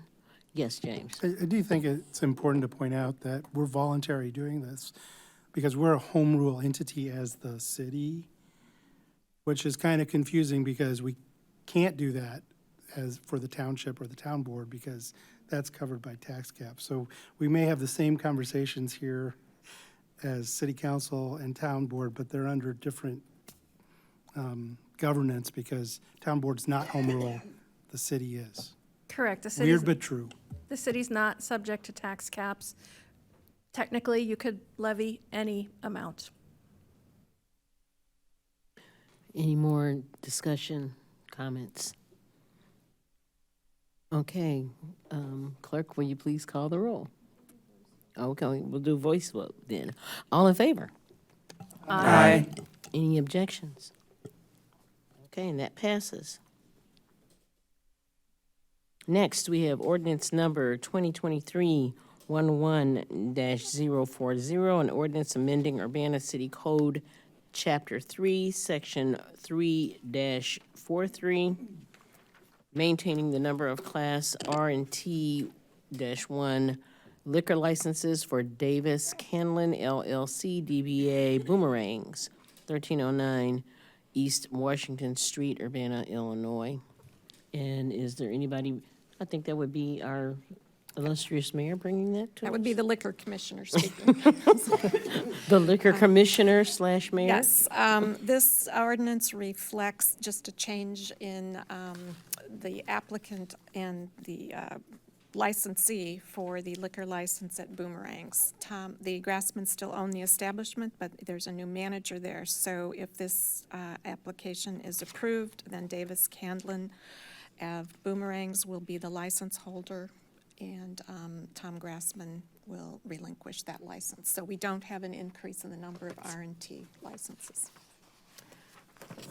Okay, James? So just to clarify, we're moving the license from the owners to the manager? No, the license, the person who is running the restaurant is applying for, the restaurant or the establishment is now going to be applying for the license. Okay, thank you. An R&T license is one that's issued to a restaurant and tavern. Boomerang serves food. They also serve alcohol, so this would allow them to continue serving alcohol for on-site consumption or selling alcohol in its original packaging, which is the same thing that's been there before. Any more questions? James? I'll move approval of ordinance number 2023-11-040, an ordinance amending Urbana City Code, Chapter 3, Section 3-43, maintaining the number of Class R&T-1 liquor licenses for Davis Candlin LLC, doing business as Boomerangs on 1309 East Washington Street, for consent. Second. Okay, so it's been moved by James and seconded by Chandra. And for the consent agenda, and do I have some discussion? No discussion. Therefore, Darcy, this one we do have to do a roll count. Okay. Yes. Miss Wu? Yes. Mr. Evans? Yes. Miss Hersey? Yes. Miss Colasetti? Yes. Miss Bishop? Yes. Miss Wilkin? Yes. Mr. Quisenberry? Yes. Okay, that motion passes. Next is ordinance number 2023-11-041, an ordinance vacating a street, Boyden Street, east of Cunningham Avenue, between Oakland Avenue and Kerr Avenue.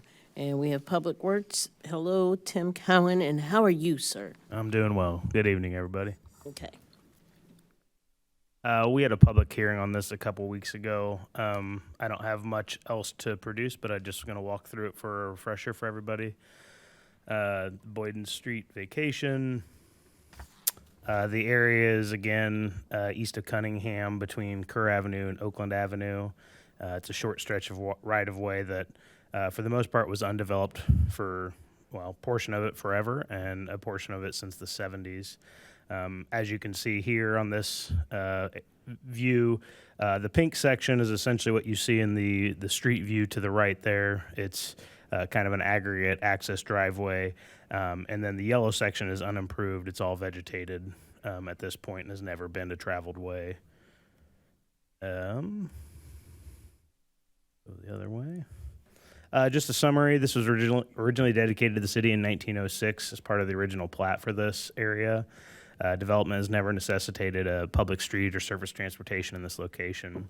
That north portion that I just discussed, we don't have any construction records for public improvements in this area. The only known maintenance efforts have been primarily associated with systematic pothole filling, similar to public alleys that are low volume, low risk. The southern portion, there's no existing traveled way on it. Public Works recommends vacation of this right-of-way and reserving a utility easement for existing and future utility maintenance and construction in this area. A little bit of additional information, as I noted, we had a public hearing on October 16th. There was no public comment during that meeting. No replatting will be performed or is required. No payment is proposed to be collected from the benefiting properties in lieu of financial benefits for the city in the form of reduced maintenance of this section of right-of-way.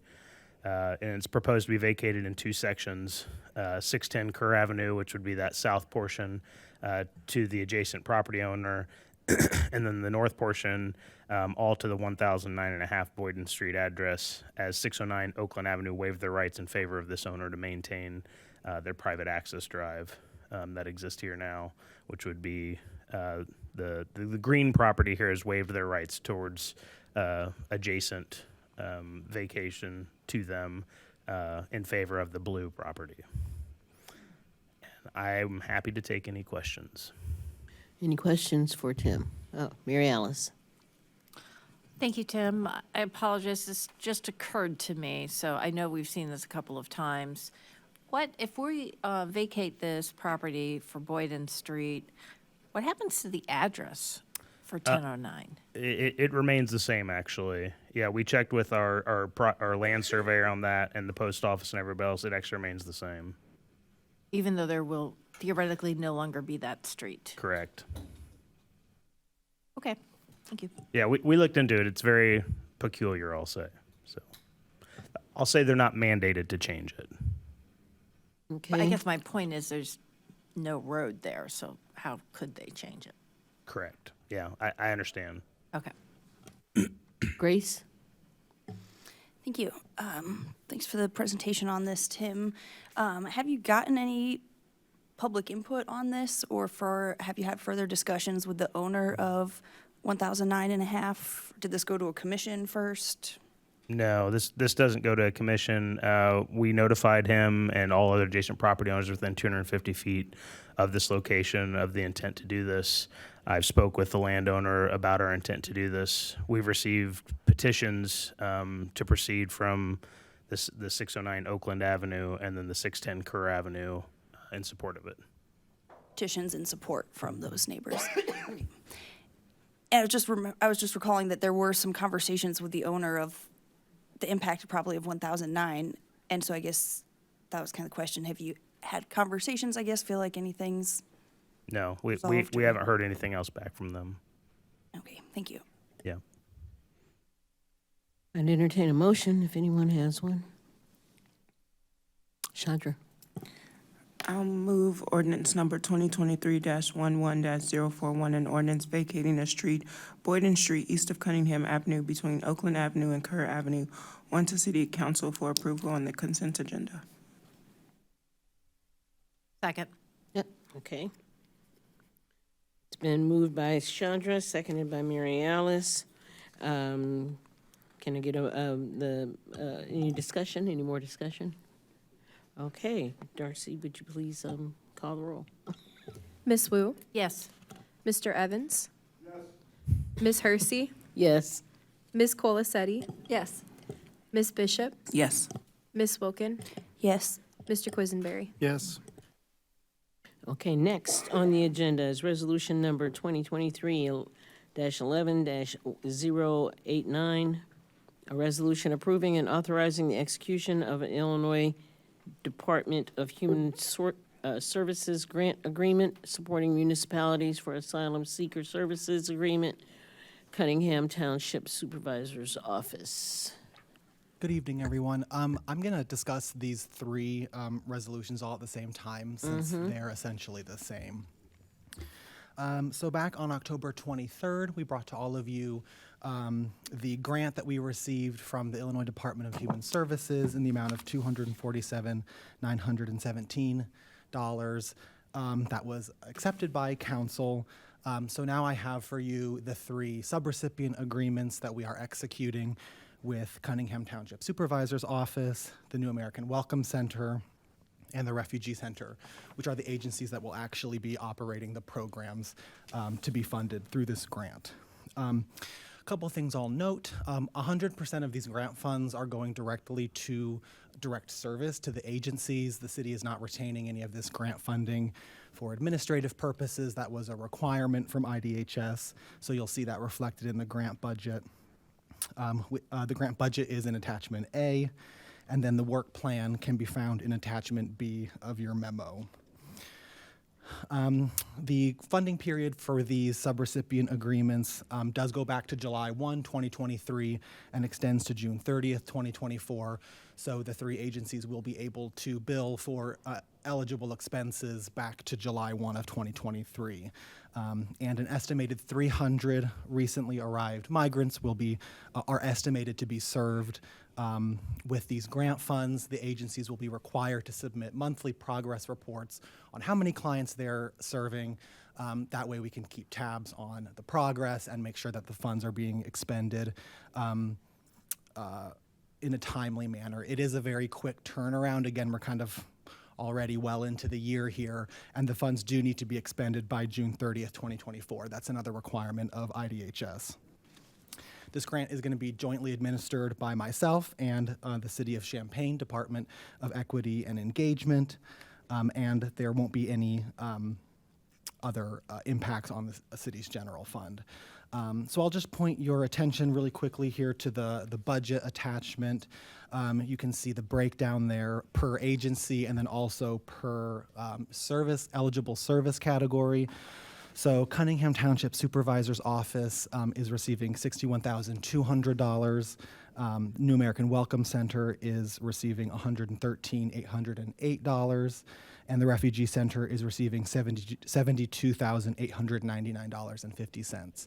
And those amounts were based on budgets that each agency submitted. So we asked them, how much would you need? That's what they submitted. And thankfully, we received 100% of what we asked for from the state. So we were able to fund them all at 100% of what they requested. In terms of the budget per service category, these are all outlined by the state, so there are certain eligible categories that these funds can be spent on. Shelter and housing category is budgeted at $67,700. Food assistance is receiving $14,500 of funding. Wraparound case management services, $87,631.50, and then legal support is budgeted at $78,086. So I'll answer any questions that you have. Are there any questions for Braden? Okay, Chris. Okay. I'm going to ask again, Braden, and I just got to hammer this point across. These 200 adults and 100 children, they are officially in the process of seeking citizenship. They are known by immigration authorities. They are in the bureaucratic process of working on citizenship, correct? Citizenship or some other form of permanent status, yes. Or like a work visa, but they're known officially to the authorities. Correct. They didn't sneak in. They're not carrying fentanyl. They're not sex traffickers and all that nonsense that I hear online. They are legitimate people with legitimate needs, correct? Correct. Thank you. Any more discussion? Mary Alice? Thank you for the information. It's, you guys are doing this, and the city isn't getting any months to administer, but it's a worthy cause, so thank you very much. I just had a question for both the New American Welcome Center and the Refugee Center. Both of them list direct assistance. And so my question to you is this just cash payments to individuals, to families? The direct assistance payments for both programs, and I have confirmed this with them because I had that same question as well. The direct assistance is specifically to be used for rental assistance. They categorize it as direct assistance. It's housing or shelter assistance. So both agencies have rent assistance programs that they're already operating. So these funds will go to kind of build out those programs and serve clients that they weren't able to previously serve. But it will be rental assistance. And I think there's also the flexibility to use it for like a hotel voucher if necessary, if other options don't work out. Is there an estimate on how many families / individuals they could assist? Because one is 20,000 and one is 25,000, so that doesn't seem like a lot of money. We had, we don't have rough estimates. What the state asked of us, which was very nice of them, was that we simply track our progress on how many we're serving. Just because it's a little unknown at this time.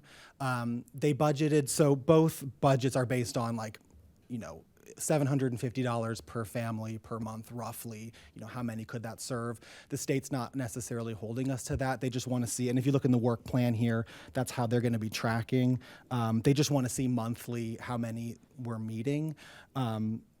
So thankfully, it's a little bit open-ended in that regard, but both agencies, like I said, do already have existing programs that they've been running, and I think they typically will estimate like $750 per family, and typically it's capped at like a year to 15 months of assistance. That tends to be how those programs operate. Thank you. Grace? Thanks for the update on these contracts and the work for getting these grants in the community. I think it's really great to be addressing this need, so thank you for that. Do you know of a referral system for using these funds, or if any are streamlined?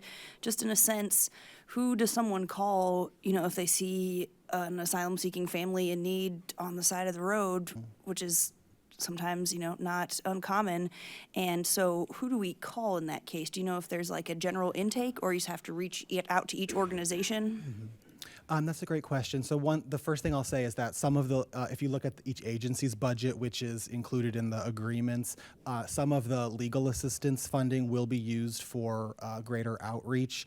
I know that at least 2 of the agencies will be doing workshops. I know Cunningham Township has plans to do legal aid workshops. Some of the funding can be used for outreach, getting out flyers, connecting with families, making them aware of the resource. So that's one thing that I know the agencies are planning to do, and IDHS is really encouraging agencies to do, is to expand that outreach. I would say as of right now, there isn't really a centralized intake for those families. If anyone is aware of a family who would qualify under this definition of a recently arrived migrant, I would definitely have them reach out. You know, if they're in Urbana, definitely Cunningham Township Supervisor's Office is the best entry for them. But the Refugee Center covers the whole county, and as does New American Welcome Center. So I would definitely encourage people, if they qualify or if they know someone who qualifies, definitely reach out to them. They're also happy to contact me as well, and I can refer them to the appropriate agency. Thank you. I'd entertain a motion. Mary Alice? I was just going to say, can we bundle this? Sure, I think we probably, a motion could include just, what, omnibus, is that what you're? So I have to first move to be an omnibus, and then one, yeah. So I would like to move resolution number 2023-11089, a resolution approving and authorizing the execution of an Illinois Department of Human Services grant agreement supporting municipalities for asylum seeker services agreement with the Cunningham Township Supervisor's Office, And resolution number 2023-110090R, a resolution approving and authorizing the execution of an Illinois Department of Human Services grant agreement supporting municipalities for asylum seekers services agreement, New American Welcome Center. And resolution number 2023-110091R, resolution approving and authorizing the execution of an Illinois Department of Human Services grant agreement supporting municipalities for asylum seekers service agreement, the Refugee Center as an omnibus. I'll second. Okay, thank you. Mary Alice moved for a motion to omnibus the aforementioned resolutions, and Jaya seconded. Can I get a voice vote on this? All in favor? Yeah. Aye. Any objections? Okay, next. I would like to make a motion to move those newly omnibused 3 resolutions to the consent agenda at the next city council meeting. I'll second that too. Okay. Mary Alice moved to move the omnibus for approval on a consent agenda for next week, and Jaya seconded. All in favor? Aye. Oh, discussion, I'm sorry, discussion. I always forget discussion. Okay, all in favor? Aye. Any opposed? All right, and those resolutions pass. Next, we have a change in the agenda so that we have council input. So, council input, or communications, anyone? James? Yeah, I just wanted to mention, I wanted to say thanks to Chief Boone and his staff and the members of the community that came out to our Ward 7 listening session on Thursday last week. I think we had about 25 or 30 people there, and not just from Ward 7, from all over the place. Chris joined us as well. It was a good discussion, lots of good questions. It was democracy at work, so I really appreciated that, and I appreciated everybody's time in making that happen, including St. Matthew Lutheran Church, who donated their facility for the purpose. Thanks. Okay, Jaya? Well, that's a perfect segue. I'm sure Mary Alice was gearing up for this too. We're doing a combined listening session with Chief Boone for wards 1 and 4, but again, anybody is welcome to join. That will be this Thursday, November 9th from 6 to 7:30 at the Freedom School, which is 303 East Fair Lawn, across from the middle school. And we would love to see a similarly great turnout. And again, folks from any part of the city are welcome to join and be part of that conversation. Any other comments or Grace? Thank you. Ward 6 listening session has yet to be scheduled, but I had 2 other updates or announcements. One was this past Saturday at the Urbana Landscape Recycling Center. We did the 2nd annual Pumpkin Smash, and we had over 57 drop-offs of carloads of visitors to drop off their pumpkin wastes. This was hosted by Champaign County Environmental Stewards, also partnered with the with the Urbana Sustainability Advisory Commission here at the city, and of course the Urbana Landscape Recycling Center. I'll get some estimates later on how much weight we got, but I'd say probably over 2,000 pounds this year. And then we also partnered with Students for Environmental Concerns, who had a few drop-off spots on campus, and they brought out their pumpkins kind of en masse out to the LRC. So we'll have some numbers on that later. So again, thanks for the support, and hopefully that can continue.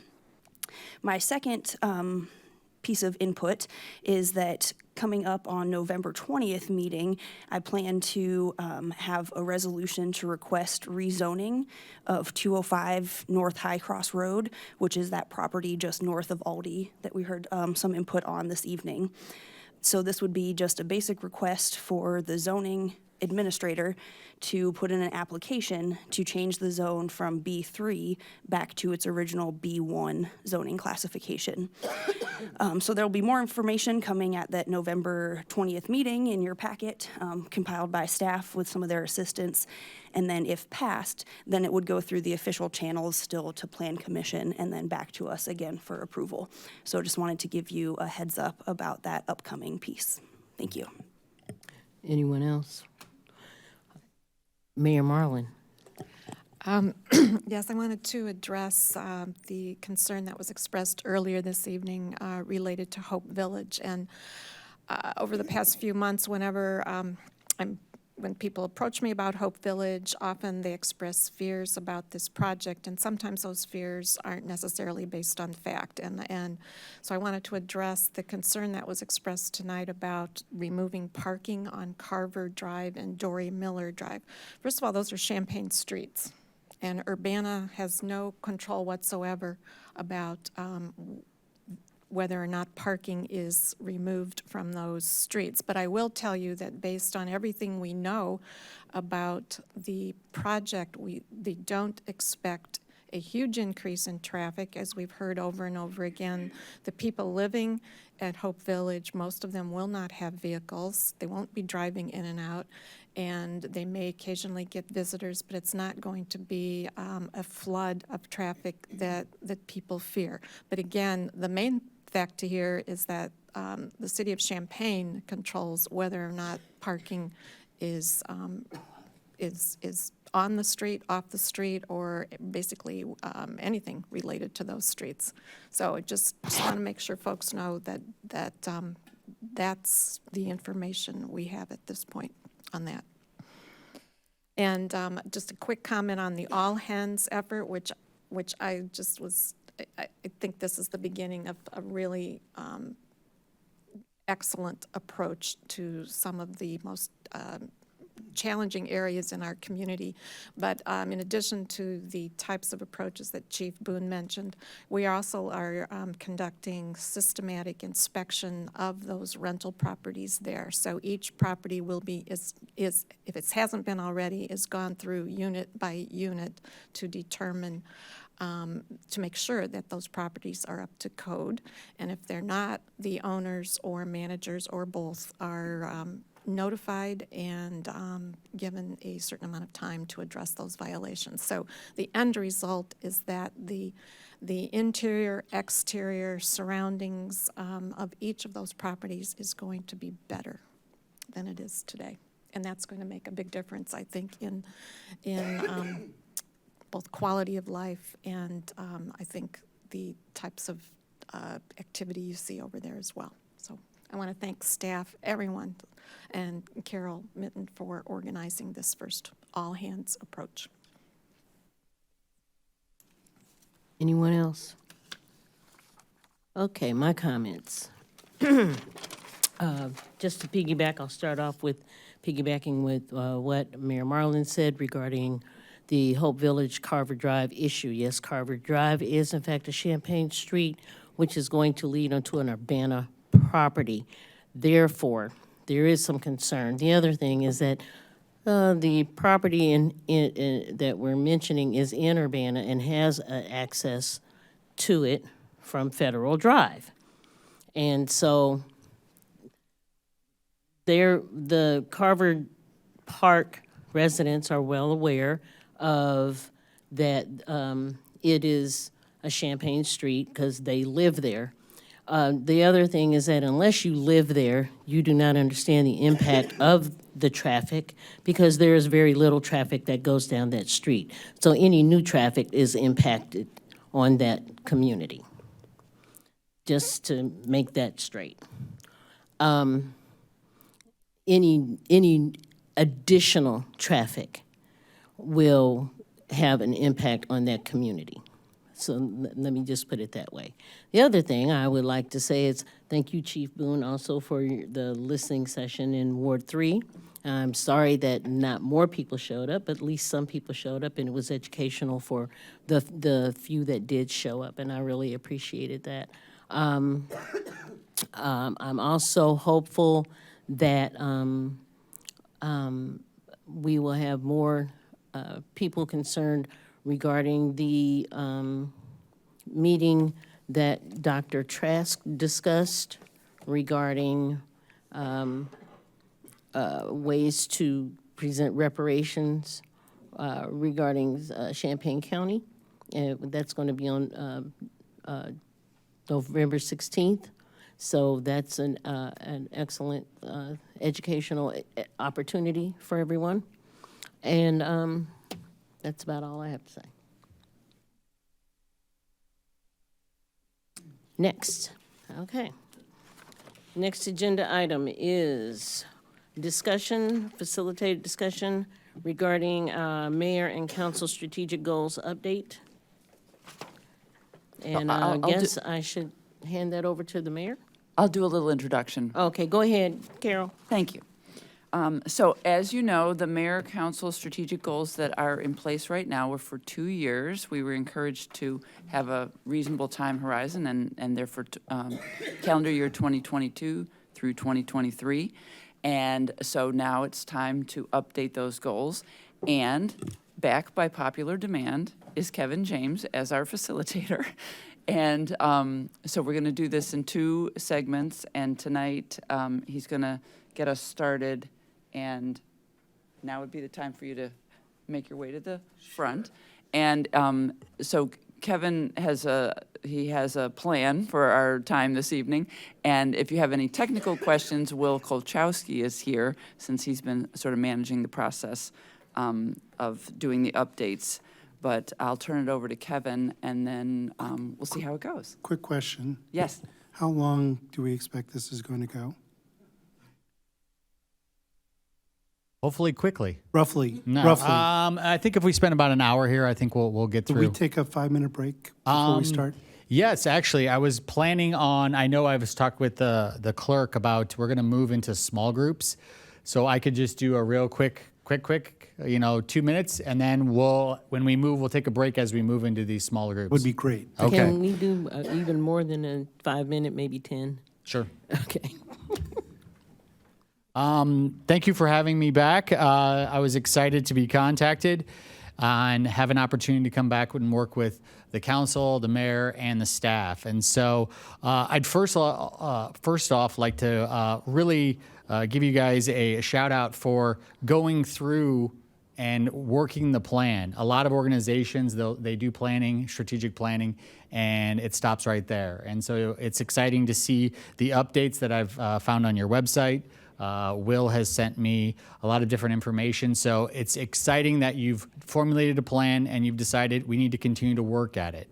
And so as Carol has said, tonight is to go through a strategic plan update. And so the goal is we're going to break into small groups where you're not going to hear me talk. You guys are going to get a chance to talk, council and the mayor with staff. And the clerk will explain that process here in a second.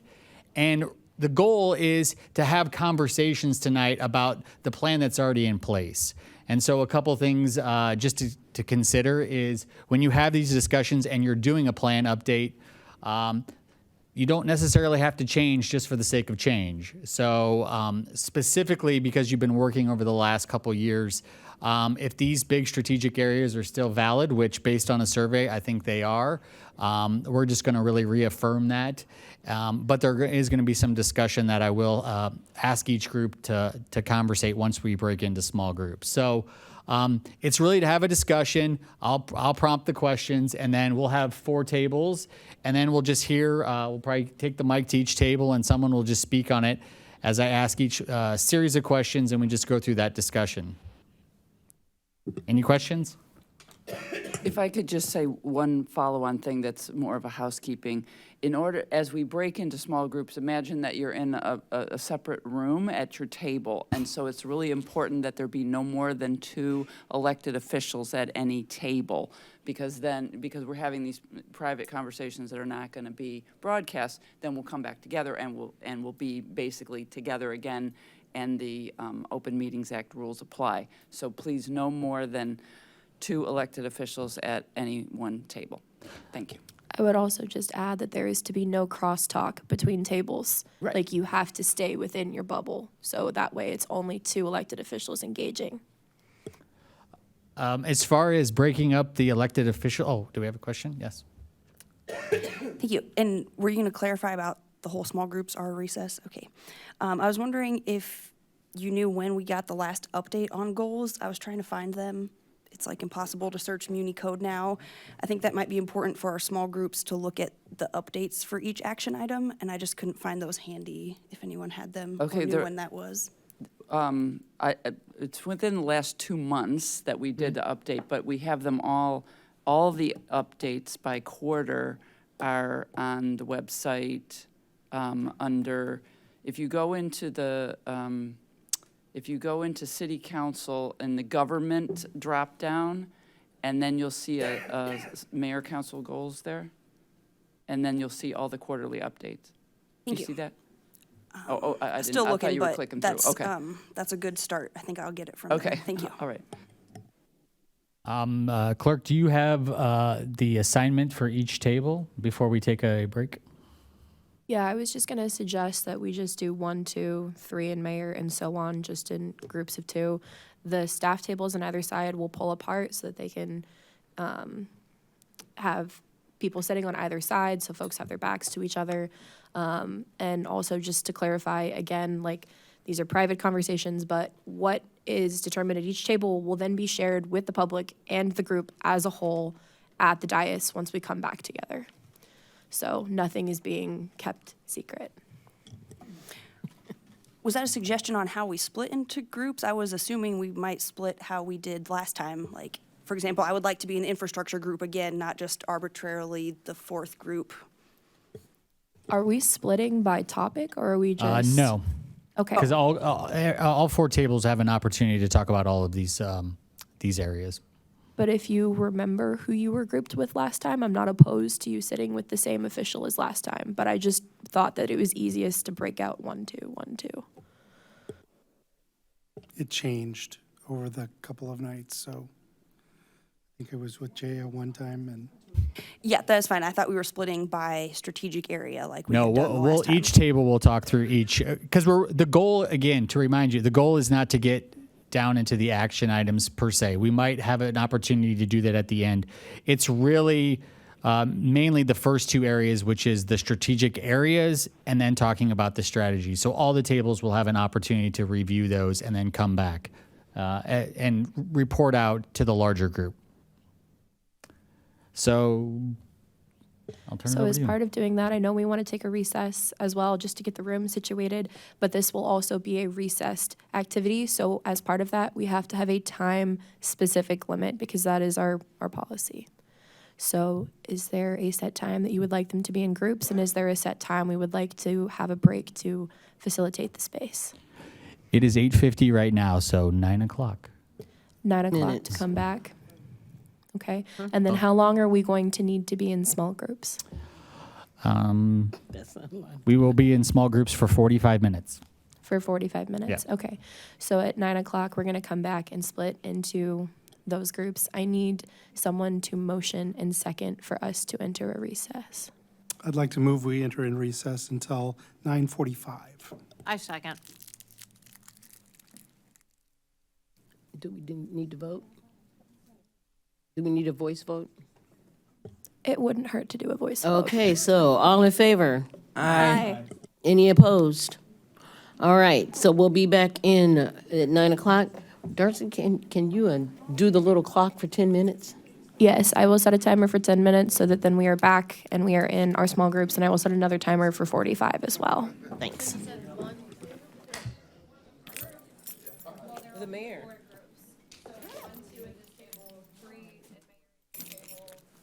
Let's just leave it here until we're done.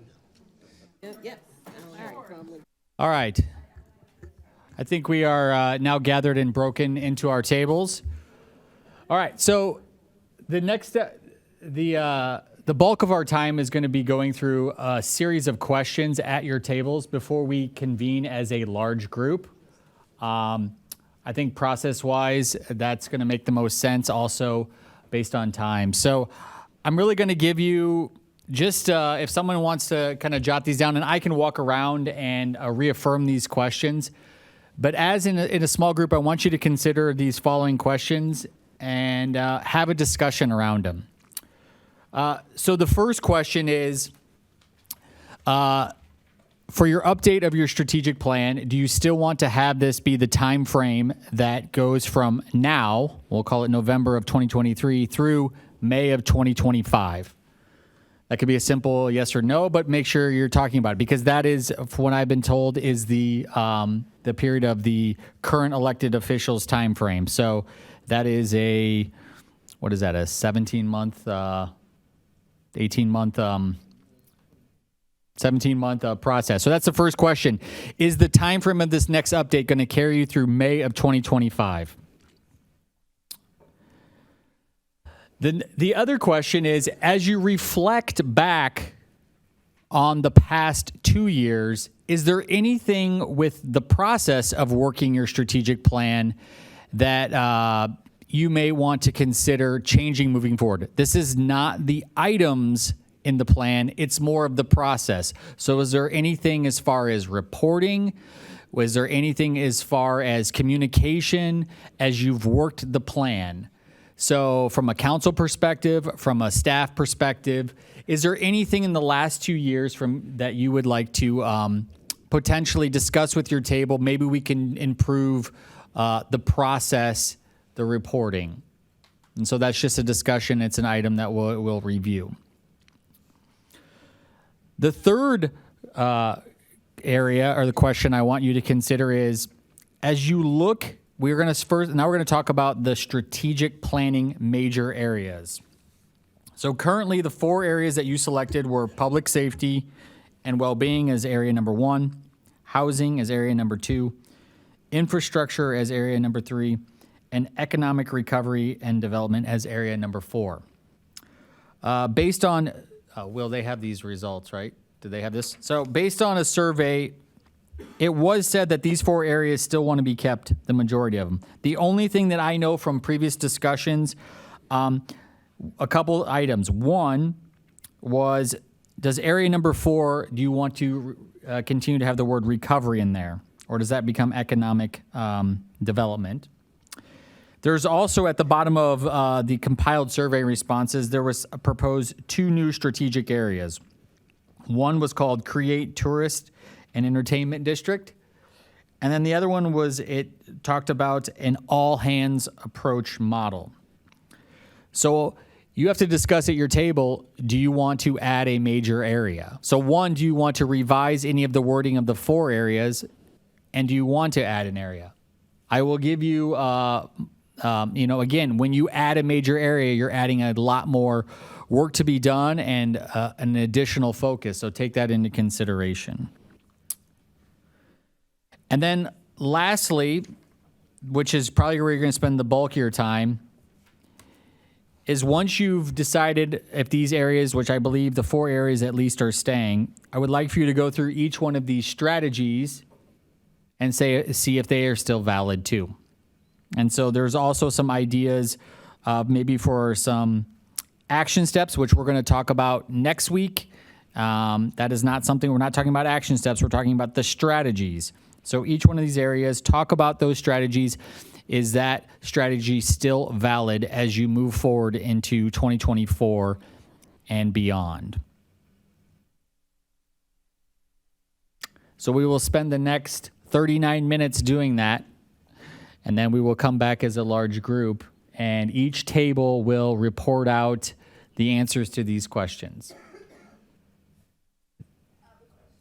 Yes.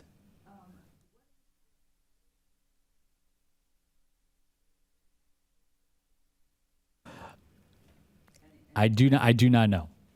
All it says is there should be an item about the all hands model, which spans several areas.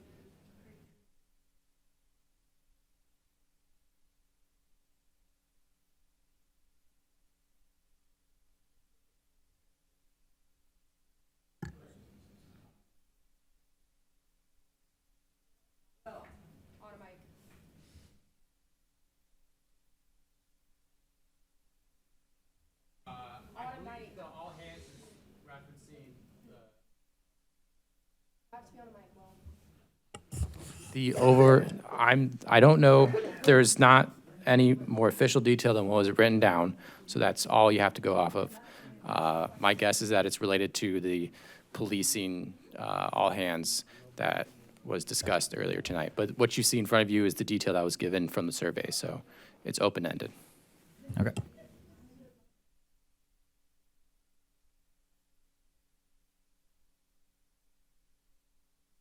All right. As we finish up your discussions, we will have all the elected officials come back to their spot, and then we will. They will be the ones reporting out.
Hello? So, what?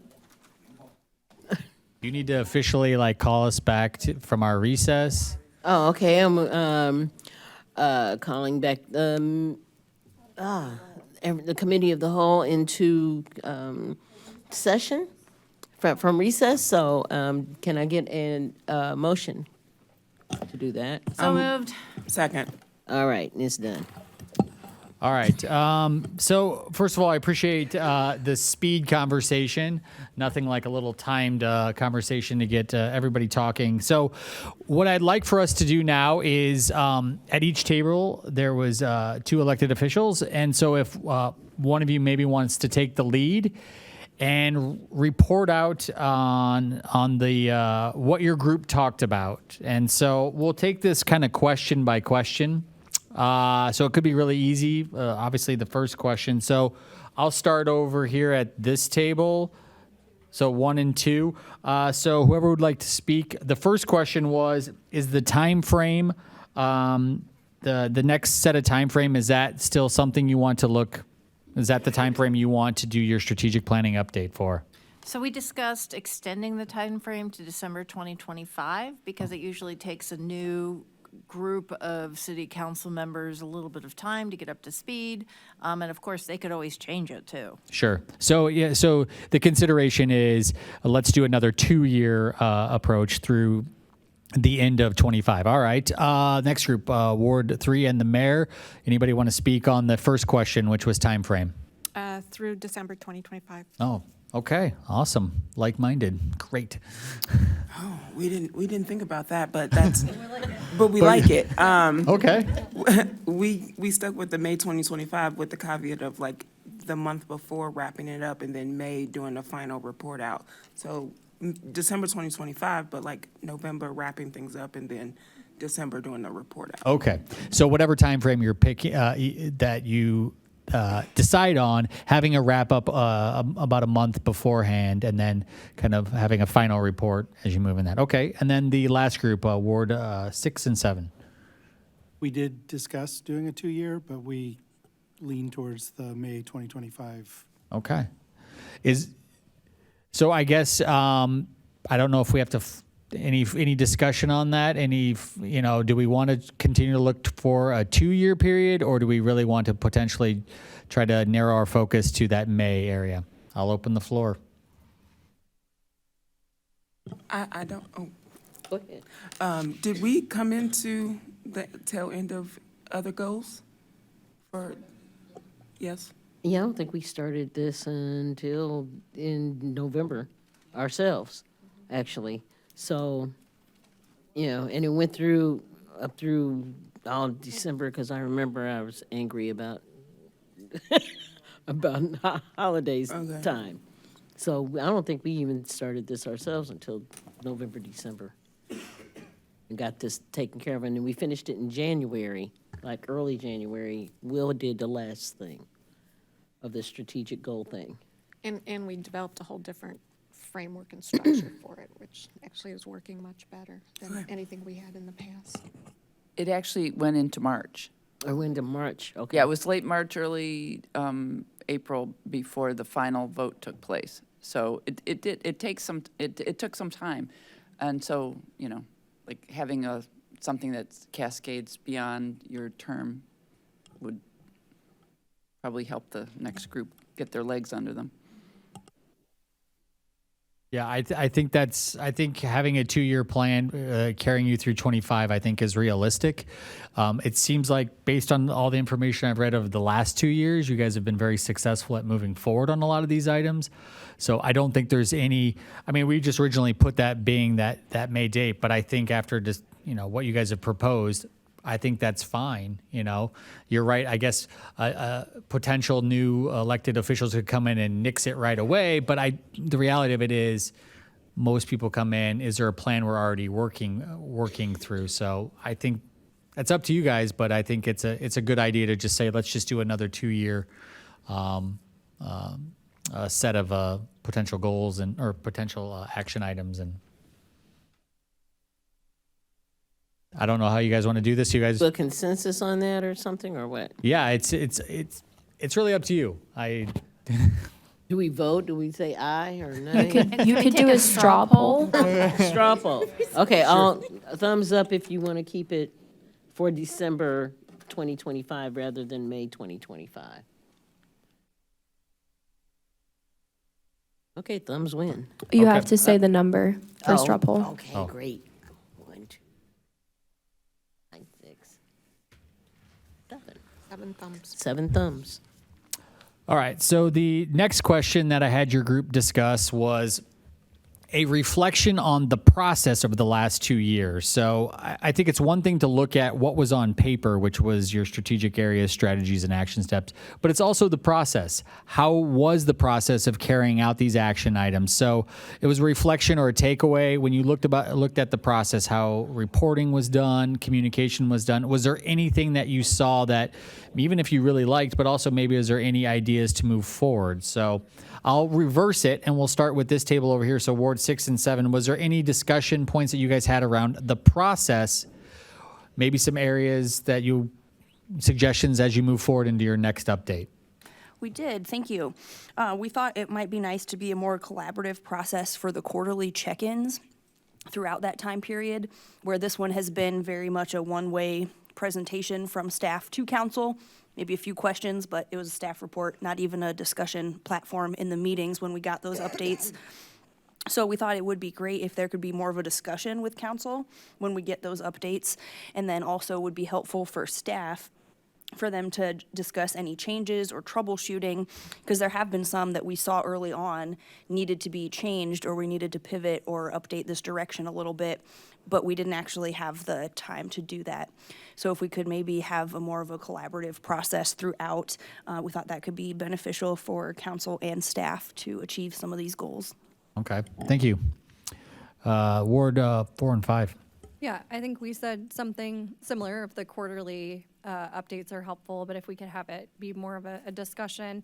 My understanding is right now Carol's having to collect everything, but if we can have maybe some other staff participate in that conversation, just to have more folks involved. Okay, so more of that collaboration and discussion, okay, not just reporting out. Ward 3 and the mayor? There was a suggestion that in developing or revising action items that staffs below department heads be involved in discussing more of the details on how these get implemented, or get at least their feedback on implementation of the action items. So just a little bit more staff input below the department head level. Sure. Or staff. Okay. So not only, as action items potentially are revised or updated during the process, if as much staff feedback as needed, but also, extending beyond, just the director level. And then Ward 1 and Ward 2, any feedback on the process? So the feedback that we talked about was the report structure was nice. It was a nice summary of what was going on. It seemed like the staff, it wasn't difficult for them to come up with. It wasn't a heavy lift for them. There was a conversation about the communication piece, but we didn't have any suggestions like everybody else did. So I think that all the suggestions are good suggestions. Really what it was to have that back and forth a little bit with the council members and the staff who are working on these things. That was the primary idea. Okay.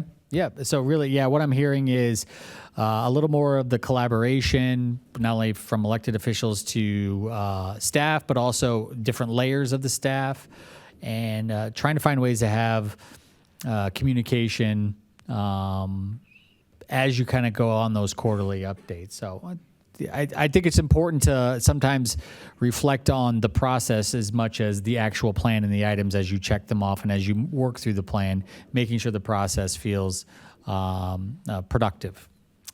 I just wanted to say that Sure. I know when we were talking about it, I always felt I didn't feel uninformed. I didn't feel left out because a lot of the action items and stuff that we are doing doesn't really involve council being directly involved in stuff, except maybe to vote on something. But I felt informed because most of the stuff that I recall when we did stuff, we had at least had 2x2s about it before it was put in, or before we did it, or afterwards. So when I go through the updates, it's like, oh yeah, I remember when we did this. Oh yeah, I remember when we talked about this. And I have added notes to, or whatever, to not all of it, but most of it. Me personally, I don't need to be on the ground floor of everything. Mm-hmm. Yeah. I need to. I just want to know that it's done. Yep. For the All most right. part. So moving on to question 3. So question 3 talked about the major strategic areas. You had your 4 strategic areas from the previous plan, or the plan that we're updating. And so what I asked each group was, do these 4 areas, are they still valid? Now, based on feedback from the survey, it seems like they are. So I really asked, was there a revision to strategic area number 4, with that word recovery maybe still being there or not being there? And then there was a couple proposed major areas that were proposed. So I just want to hear your feedback, if anything different, or if you still think the 4 areas are the only 4 areas and how they're written. So we'll just go with Ward 1 and 2. Okay, so we came up with a new name for strategic area number 4. Okay. Instead of economic recovery and development, we wanted to call it economic health. Okay. Economic health. All right. And then out of the new strategic areas, we felt that the creative tourist and entertainment district could be under the strategic area of economic health, so we would need a new strategic area for it. And then we also felt we had a lot of talk about philosophy. So we thought that there are certain things that should be infused throughout the entire thing. Yeah. And one of them is the all hands. Yeah. And more collaboration amongst the different units to address all of these different Yep. strategic areas.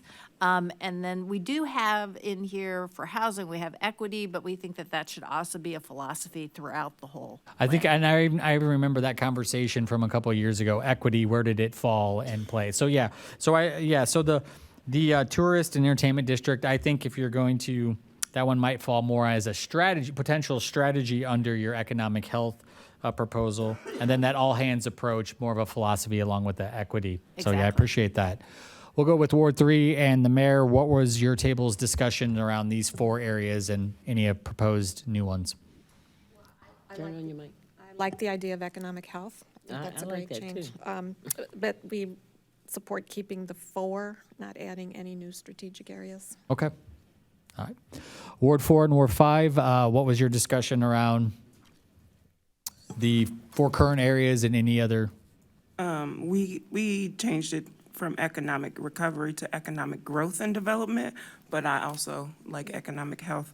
And we also thought that Creative Tourist and Entertainment District should go into strategic area number 4.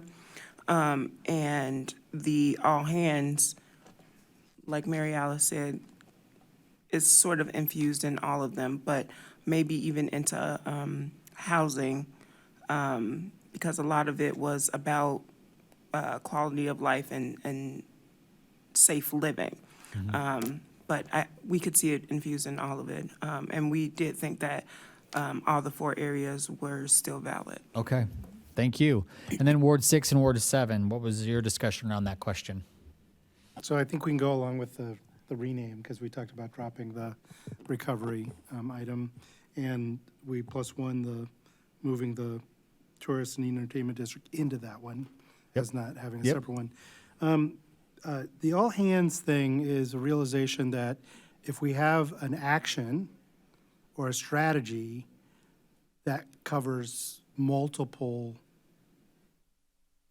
areas, we don't have a good way of calling that out and and creating an action associated with that.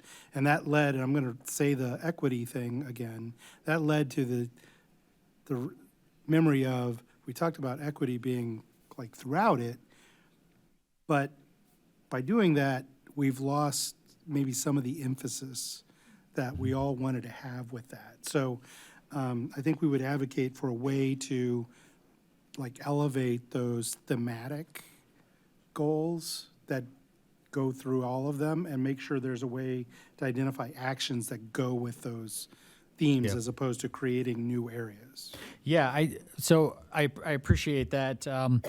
I've seen it with other clients I've worked with. I've seen this a few times, and when you get down into action items, there's a time frame, there's who's responsible for doing that, and that can naturally fall to certain areas. But there's also, I've seen some where they add the impact, or you can call it the outcome, but the impact, and that's where potentially this all hands, or this is impacting, this is community wide, or this is not just public safety, or this is not just housing, this isn't all hands, or it's really the impact is. It is community-wide based, and it's going to take more than maybe just one specific sector or one entity of the city to address that. So it's a way of, in your plan of like, okay, our impact is, it could be localized or it could be specific to one of these 4 areas, but the impact could be broader than that. So I've seen that kind of like even bullet pointed out in their status updates. And so based on what I've heard is the 4 areas are still valid. There's a proposal to name the 4th area economic health. And then we talked about that there's a potential moving that tourist entertainment district would be more of a strategy, which we'll talk about here next. So would the group agree that the 4 areas are valid, with the 4th one being renamed economic health? Thumbs up. 1, 2, 3, 4, 5, 6, 7, 8. Okay, 8. Unanimous. All right. So now we're going to get into a little bit of the details. We're going to continue to work through this, and I think we'll be fine. So we're going to take this one by one. So public safety and well-being. We're really just thinking about the strategies. And I know some groups had started to brainstorm action items, and we're going to give you, if you do have some action items, I'll give you a direction as we move forward to next week. But I'd really like to hear, are these strategies still valid and supporting that big strategic area as you move forward into 24 and 25? So we'll start with, we'll just keep going. We'll start with 1 and 2. What was your discussion around the strategies for just under public safety and well-being? We felt that all of these were still relevant. We did take into consideration the new strategy, and we felt that would be better as an action instead of a new strategy. Okay. So the 3 current strategies are still valid, and then the oversight and efficiency of first responders could potentially be an action item under that. Correct. Okay. All right. Next group, Ward 3 and the mayor. What was your discussion around the strategies for strategic area number 1? The 3 existing strategies are fine. We saw the all-hands approach being part of the promoting community well-being. Okay. All right. And we didn't go for the enhanced oversight. And we did not go for the enhanced oversight and efficiency. Mainly, it wasn't clear what that actually meant. Okay. Well, we'll double back on that if we need to. Ward 4 and Ward 5. Yeah, we didn't get into the proposed strategy that much, but felt fine with the other 3 as stated. Okay. And then Ward 6 and Ward 7, what was your discussion at your table around the first major area in those strategies? I think about the same as some of the others that have been stated, okay with the 3 strategies and adding enhanced oversight and efficiency of first responders as an action item in there. Okay. All right. So I think we have agreeance on keeping that. Keeping with strategies. Keeping the strategies for strategic area number 1. Oh, okay. Do we need to vote on that, or we want to wait till we get to? Yeah, we may as well. Thumbs up All right. for keeping. All right. Okay, 1, 2, 3, 4, 5, 6, 7, 8. Okay. All right. Just keep moving through, and we'll keep the same order. Housing strategies under housing. We agreed that the 2 strategies under there were correct, and we proposed a new one, which is called increased housing choice and opportunities. For example, mixed income areas. Say that again, just for my typing partner, Will. Okay, so our proposed new strategy is increase housing choice and opportunities. For example, mixed income. Okay. All right. We threw the example in there so that people knew what we were talking about, but it can become an action item instead. Right? Okay. So the first 2 are valid. A proposed third strategy. We'll double back and we'll have a discussion on that. Ward 3 and the mayor. What was your conversation around strategies for housing?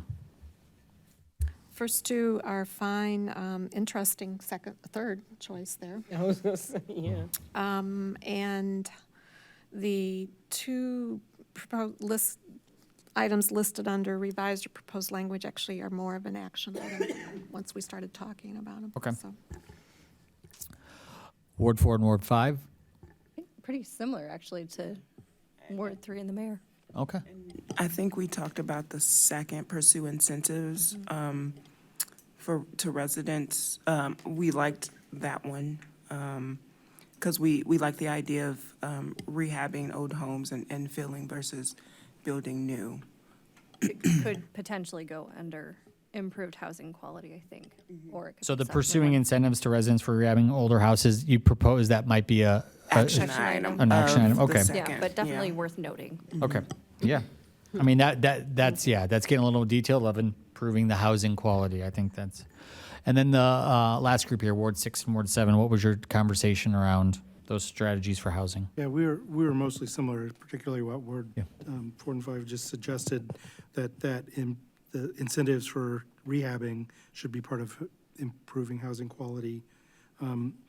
The streamline and enhance housing services, we talked a little bit more about that because that is more of a flow, a response kind of thing than the existing 2 are. We thought it could also fit under security and equity. Then we had more discussions about other action items that might fit into these areas. And so that's more of a discussion for next week. Okay. I don't know, Grace, if you want to call any more of those out. You're talking about keeping streamlined and enhanced housing services as Some still of a the things you were talking proposed about, strategy. enforcement and Yeah, a resource list, just kind of having more streamlined service entry point kind of referrals with our partners, not necessarily the city doing it, but having a resource list and being sure that our partners have the capacity to meet the needs. Sure. So would that be more of an action item, or are we talking elevating that to a strategy? So I think those would be action items under a possible new strategy of streamline and enhance housing options. So we do, so proposing streamline and enhance housing services as a proposed new strategy. Yes, because it would I don't have action understand what items under streamline it. and enhance means. What does streamline and enhance mean? Yeah, Is that the what question? is, I didn't understand. It seems like if you streamline This is it- about housing services. And So point of contact, who people go to. It's not something that the city does as much. Right. But it works, we need better coordination with our partners in that area. And that, We've got a lot of partners. I in know, that. I know. So that's why why- it may need its own focus compared to the other two that are a little more specific. Mary Alice, did you have Okay. something? Yeah, two things. The first one is I felt like, based on what you guys are talking about with housing services, that's housing security, right? And then the second thing I just wanted to bring, I think Braden has left, right? He went home. But I remember there was like a whole coalition that works on the housing and the streamline, so I don't know if the city needs to get involved there. That's just my 2 cents. I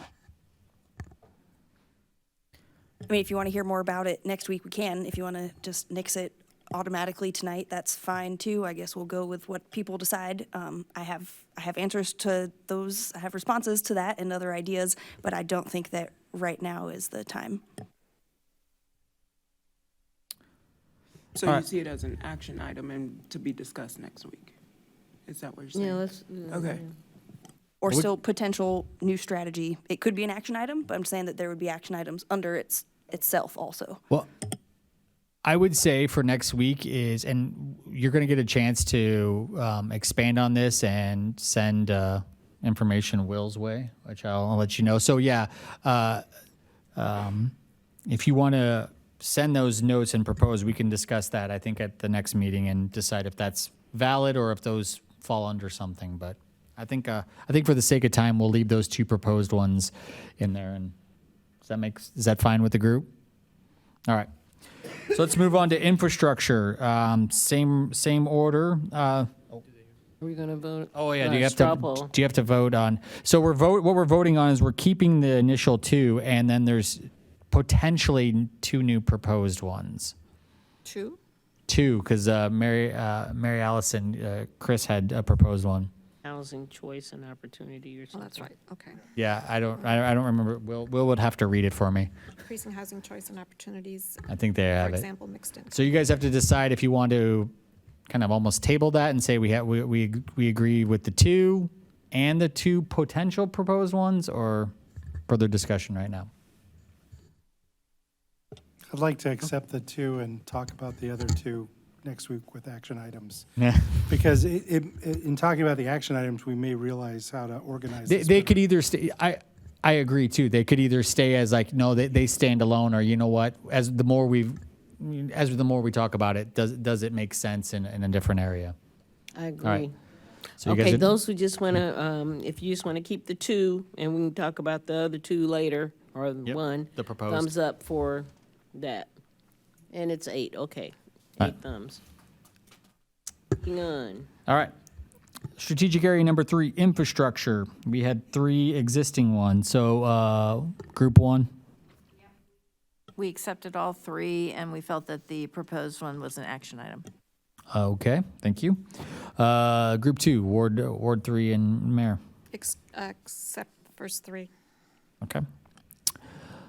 Ward 4 and Ward 5. Same. All right. And Ward 6 and Ward 7. Yeah, we had accept the 3 existing, add that proposed one as an action item. We did have a recommended name change for the 3rd strategy to expand sustainable infrastructure within the community. Okay. So Rather than so green. changing the word from green to sustainable, I think that makes sense. That's valid. Anybody have discussion on that?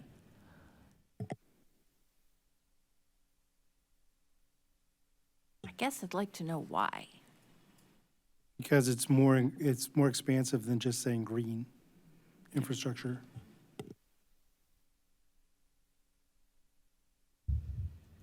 Okay. I'm actually curious why 2 years ago we picked green over sustainable. I wonder if we had the discussion differently. It was the trendy Trying to thing remember to say. back. Yeah, I think it sounded, trendy I thing to thought say. it was maybe sound a little better to the layperson in that, but yeah, the terms can be a little confusing. I have a whole half a class I teach on it, on why sustainable, renewable, green, whatever. Well, we'll take your word for it on that one. I think my opinion is I think sustainable is fine to change that. I mean that.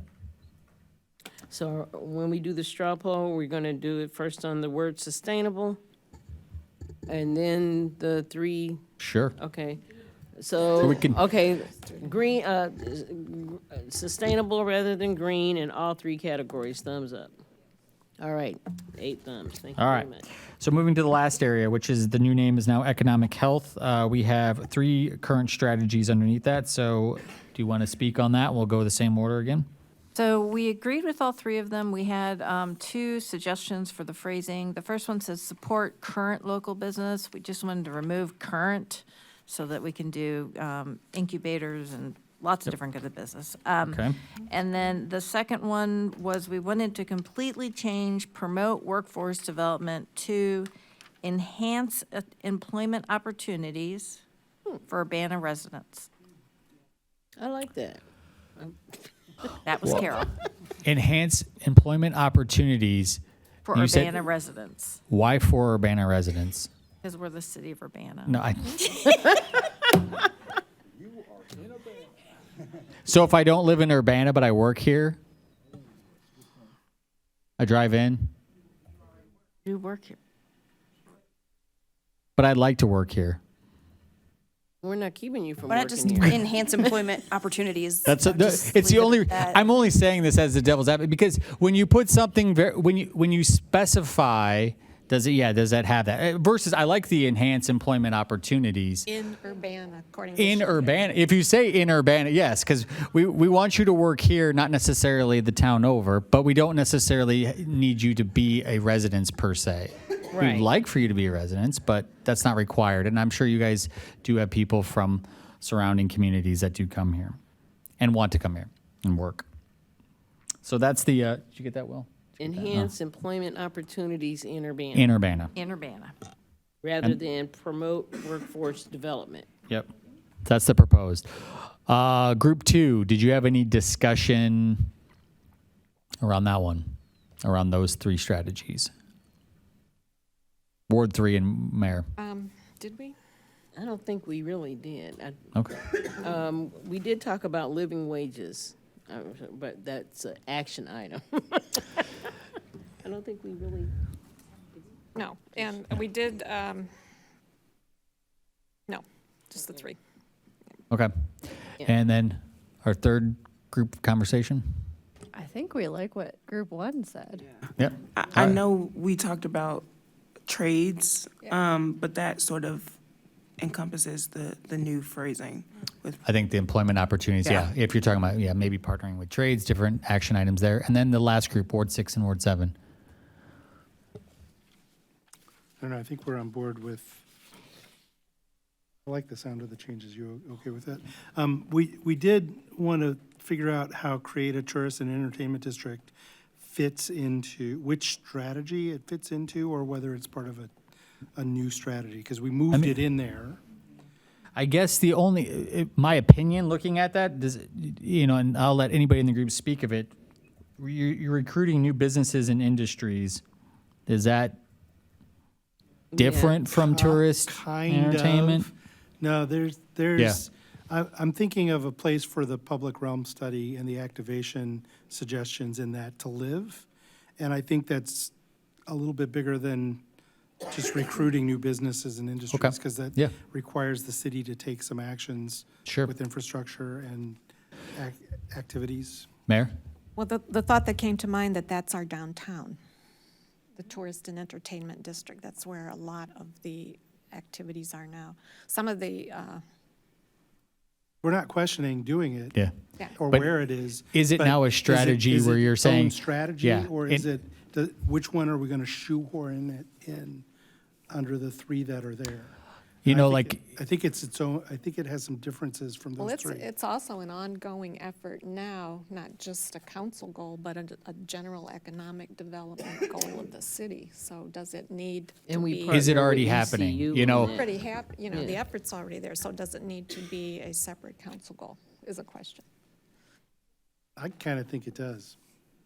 as the word is like enhance or promote, our downtown as a place, a destination place, something like that. If you've already seemed like you've picked the location for your tourist and economic or entertainment district as your downtown, you could have a strategy that says something about that. Develop. Promote. I guess it's you develop and promote. You're doing them both at the same time, or Implement the public realm study to create this tourist and whatever, like something about implementing the study that would make this happen. I don't know. It does feel to me also like a different strategy. Could even just say enhance efforts to create the downtown as tourist and entertainment district with better words, but maybe enhancing. do we? I like those words, and I don't see why just because we're planning to do it anyway means that it wouldn't be a council goal. I feel like what I recall the last time we were doing this, that was actually the opposite push was, well, we have to do ARPA allocation, so let's make that a goal. Well, we have to do the home art plan, or we have to do this asset management plan, so let's make that a goal so we can have it part of this Stay whole in front. system. So I don't really understand why just because it would be done anyway, that would mean that it's not a council goal. Okay. Point taken. Yep. So, do we want to wordsmith that later, or somebody can wordsmith something there? But it's something about the downtown being a place of Can we do that destination. next Promote, week? huh? Can we do that next week? Yep. Thank We'll you. do that. Yep. Totally. How about enhance that? All right. So, You got 8 minutes. so what's your vote? So what you're potentially voting on is the 3 current strategies with the name change and name changes for the first 2 of those, and then a 4th strategy to be wordsmith later, but about the downtown. Sure. Thumbs I'm not up. really looking at doing adding an extra something. I am. I, My thumbs up. Yeah. yeah, but it doesn't matter if I've learned it doesn't matter if I vote something down. So, So what do we got? okay, 1, 2, 7. All right. 7 thumbs. We good? All All right. So that concludes us confirming those. So a little bit of homework here before we prepare for next week. So based on time, we obviously did not get to brainstorming for action items underneath there. So, Will, do you want to talk about this a little bit? Yeah. So the goal at the end of the next meeting is to have. Speak up. Sorry, I'll just put it closer. The goal for the end of the next meeting is to have for each strategy an updated list of action items, or to be very, very close to having the finalized list. So since it's a tight, we'll be tight in time tomorrow. The idea is for council members to send suggested action items for each strategy.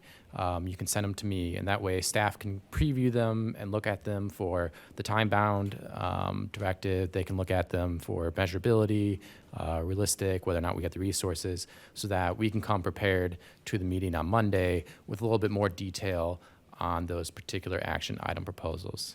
So that way, if something doesn't quite jive with what we think we can do with existing resources, that could be a discussion and we know it in advance. So the only wrinkle to that is this week is a short week. Friday is a holiday. So the sooner the better. If everybody can get proposed ideas in by the end of Wednesday, that would give staff all Thursday to complete it potentially and give everybody it for the weekend. If that doesn't happen, we can send some updated list on Monday before the meeting. But Did you just say that what you want us to do is to send proposed action items to you? Because I really, seriously, Yes. I'm not deaf, Yeah. but So if you have ideas for proposed action items, it doesn't have to be for every single one, but whatever you're passionate about or you have ideas on, if you email those to Will okay. by that's the all I wanna end know. of Wednesday, that gives staff Thursday and maybe a little bit of Monday. It's just giving That us. include what's already written here for action items?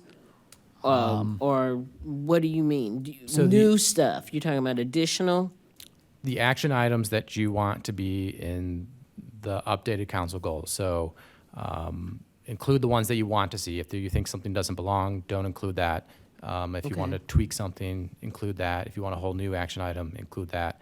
I think there's a couple action items. If you go through, we have completed already, if you look at the most recent quarterly report, but just send all of your thoughts, and I'll try to aggregate those and distribute them to the appropriate folks internally to look at them in advance.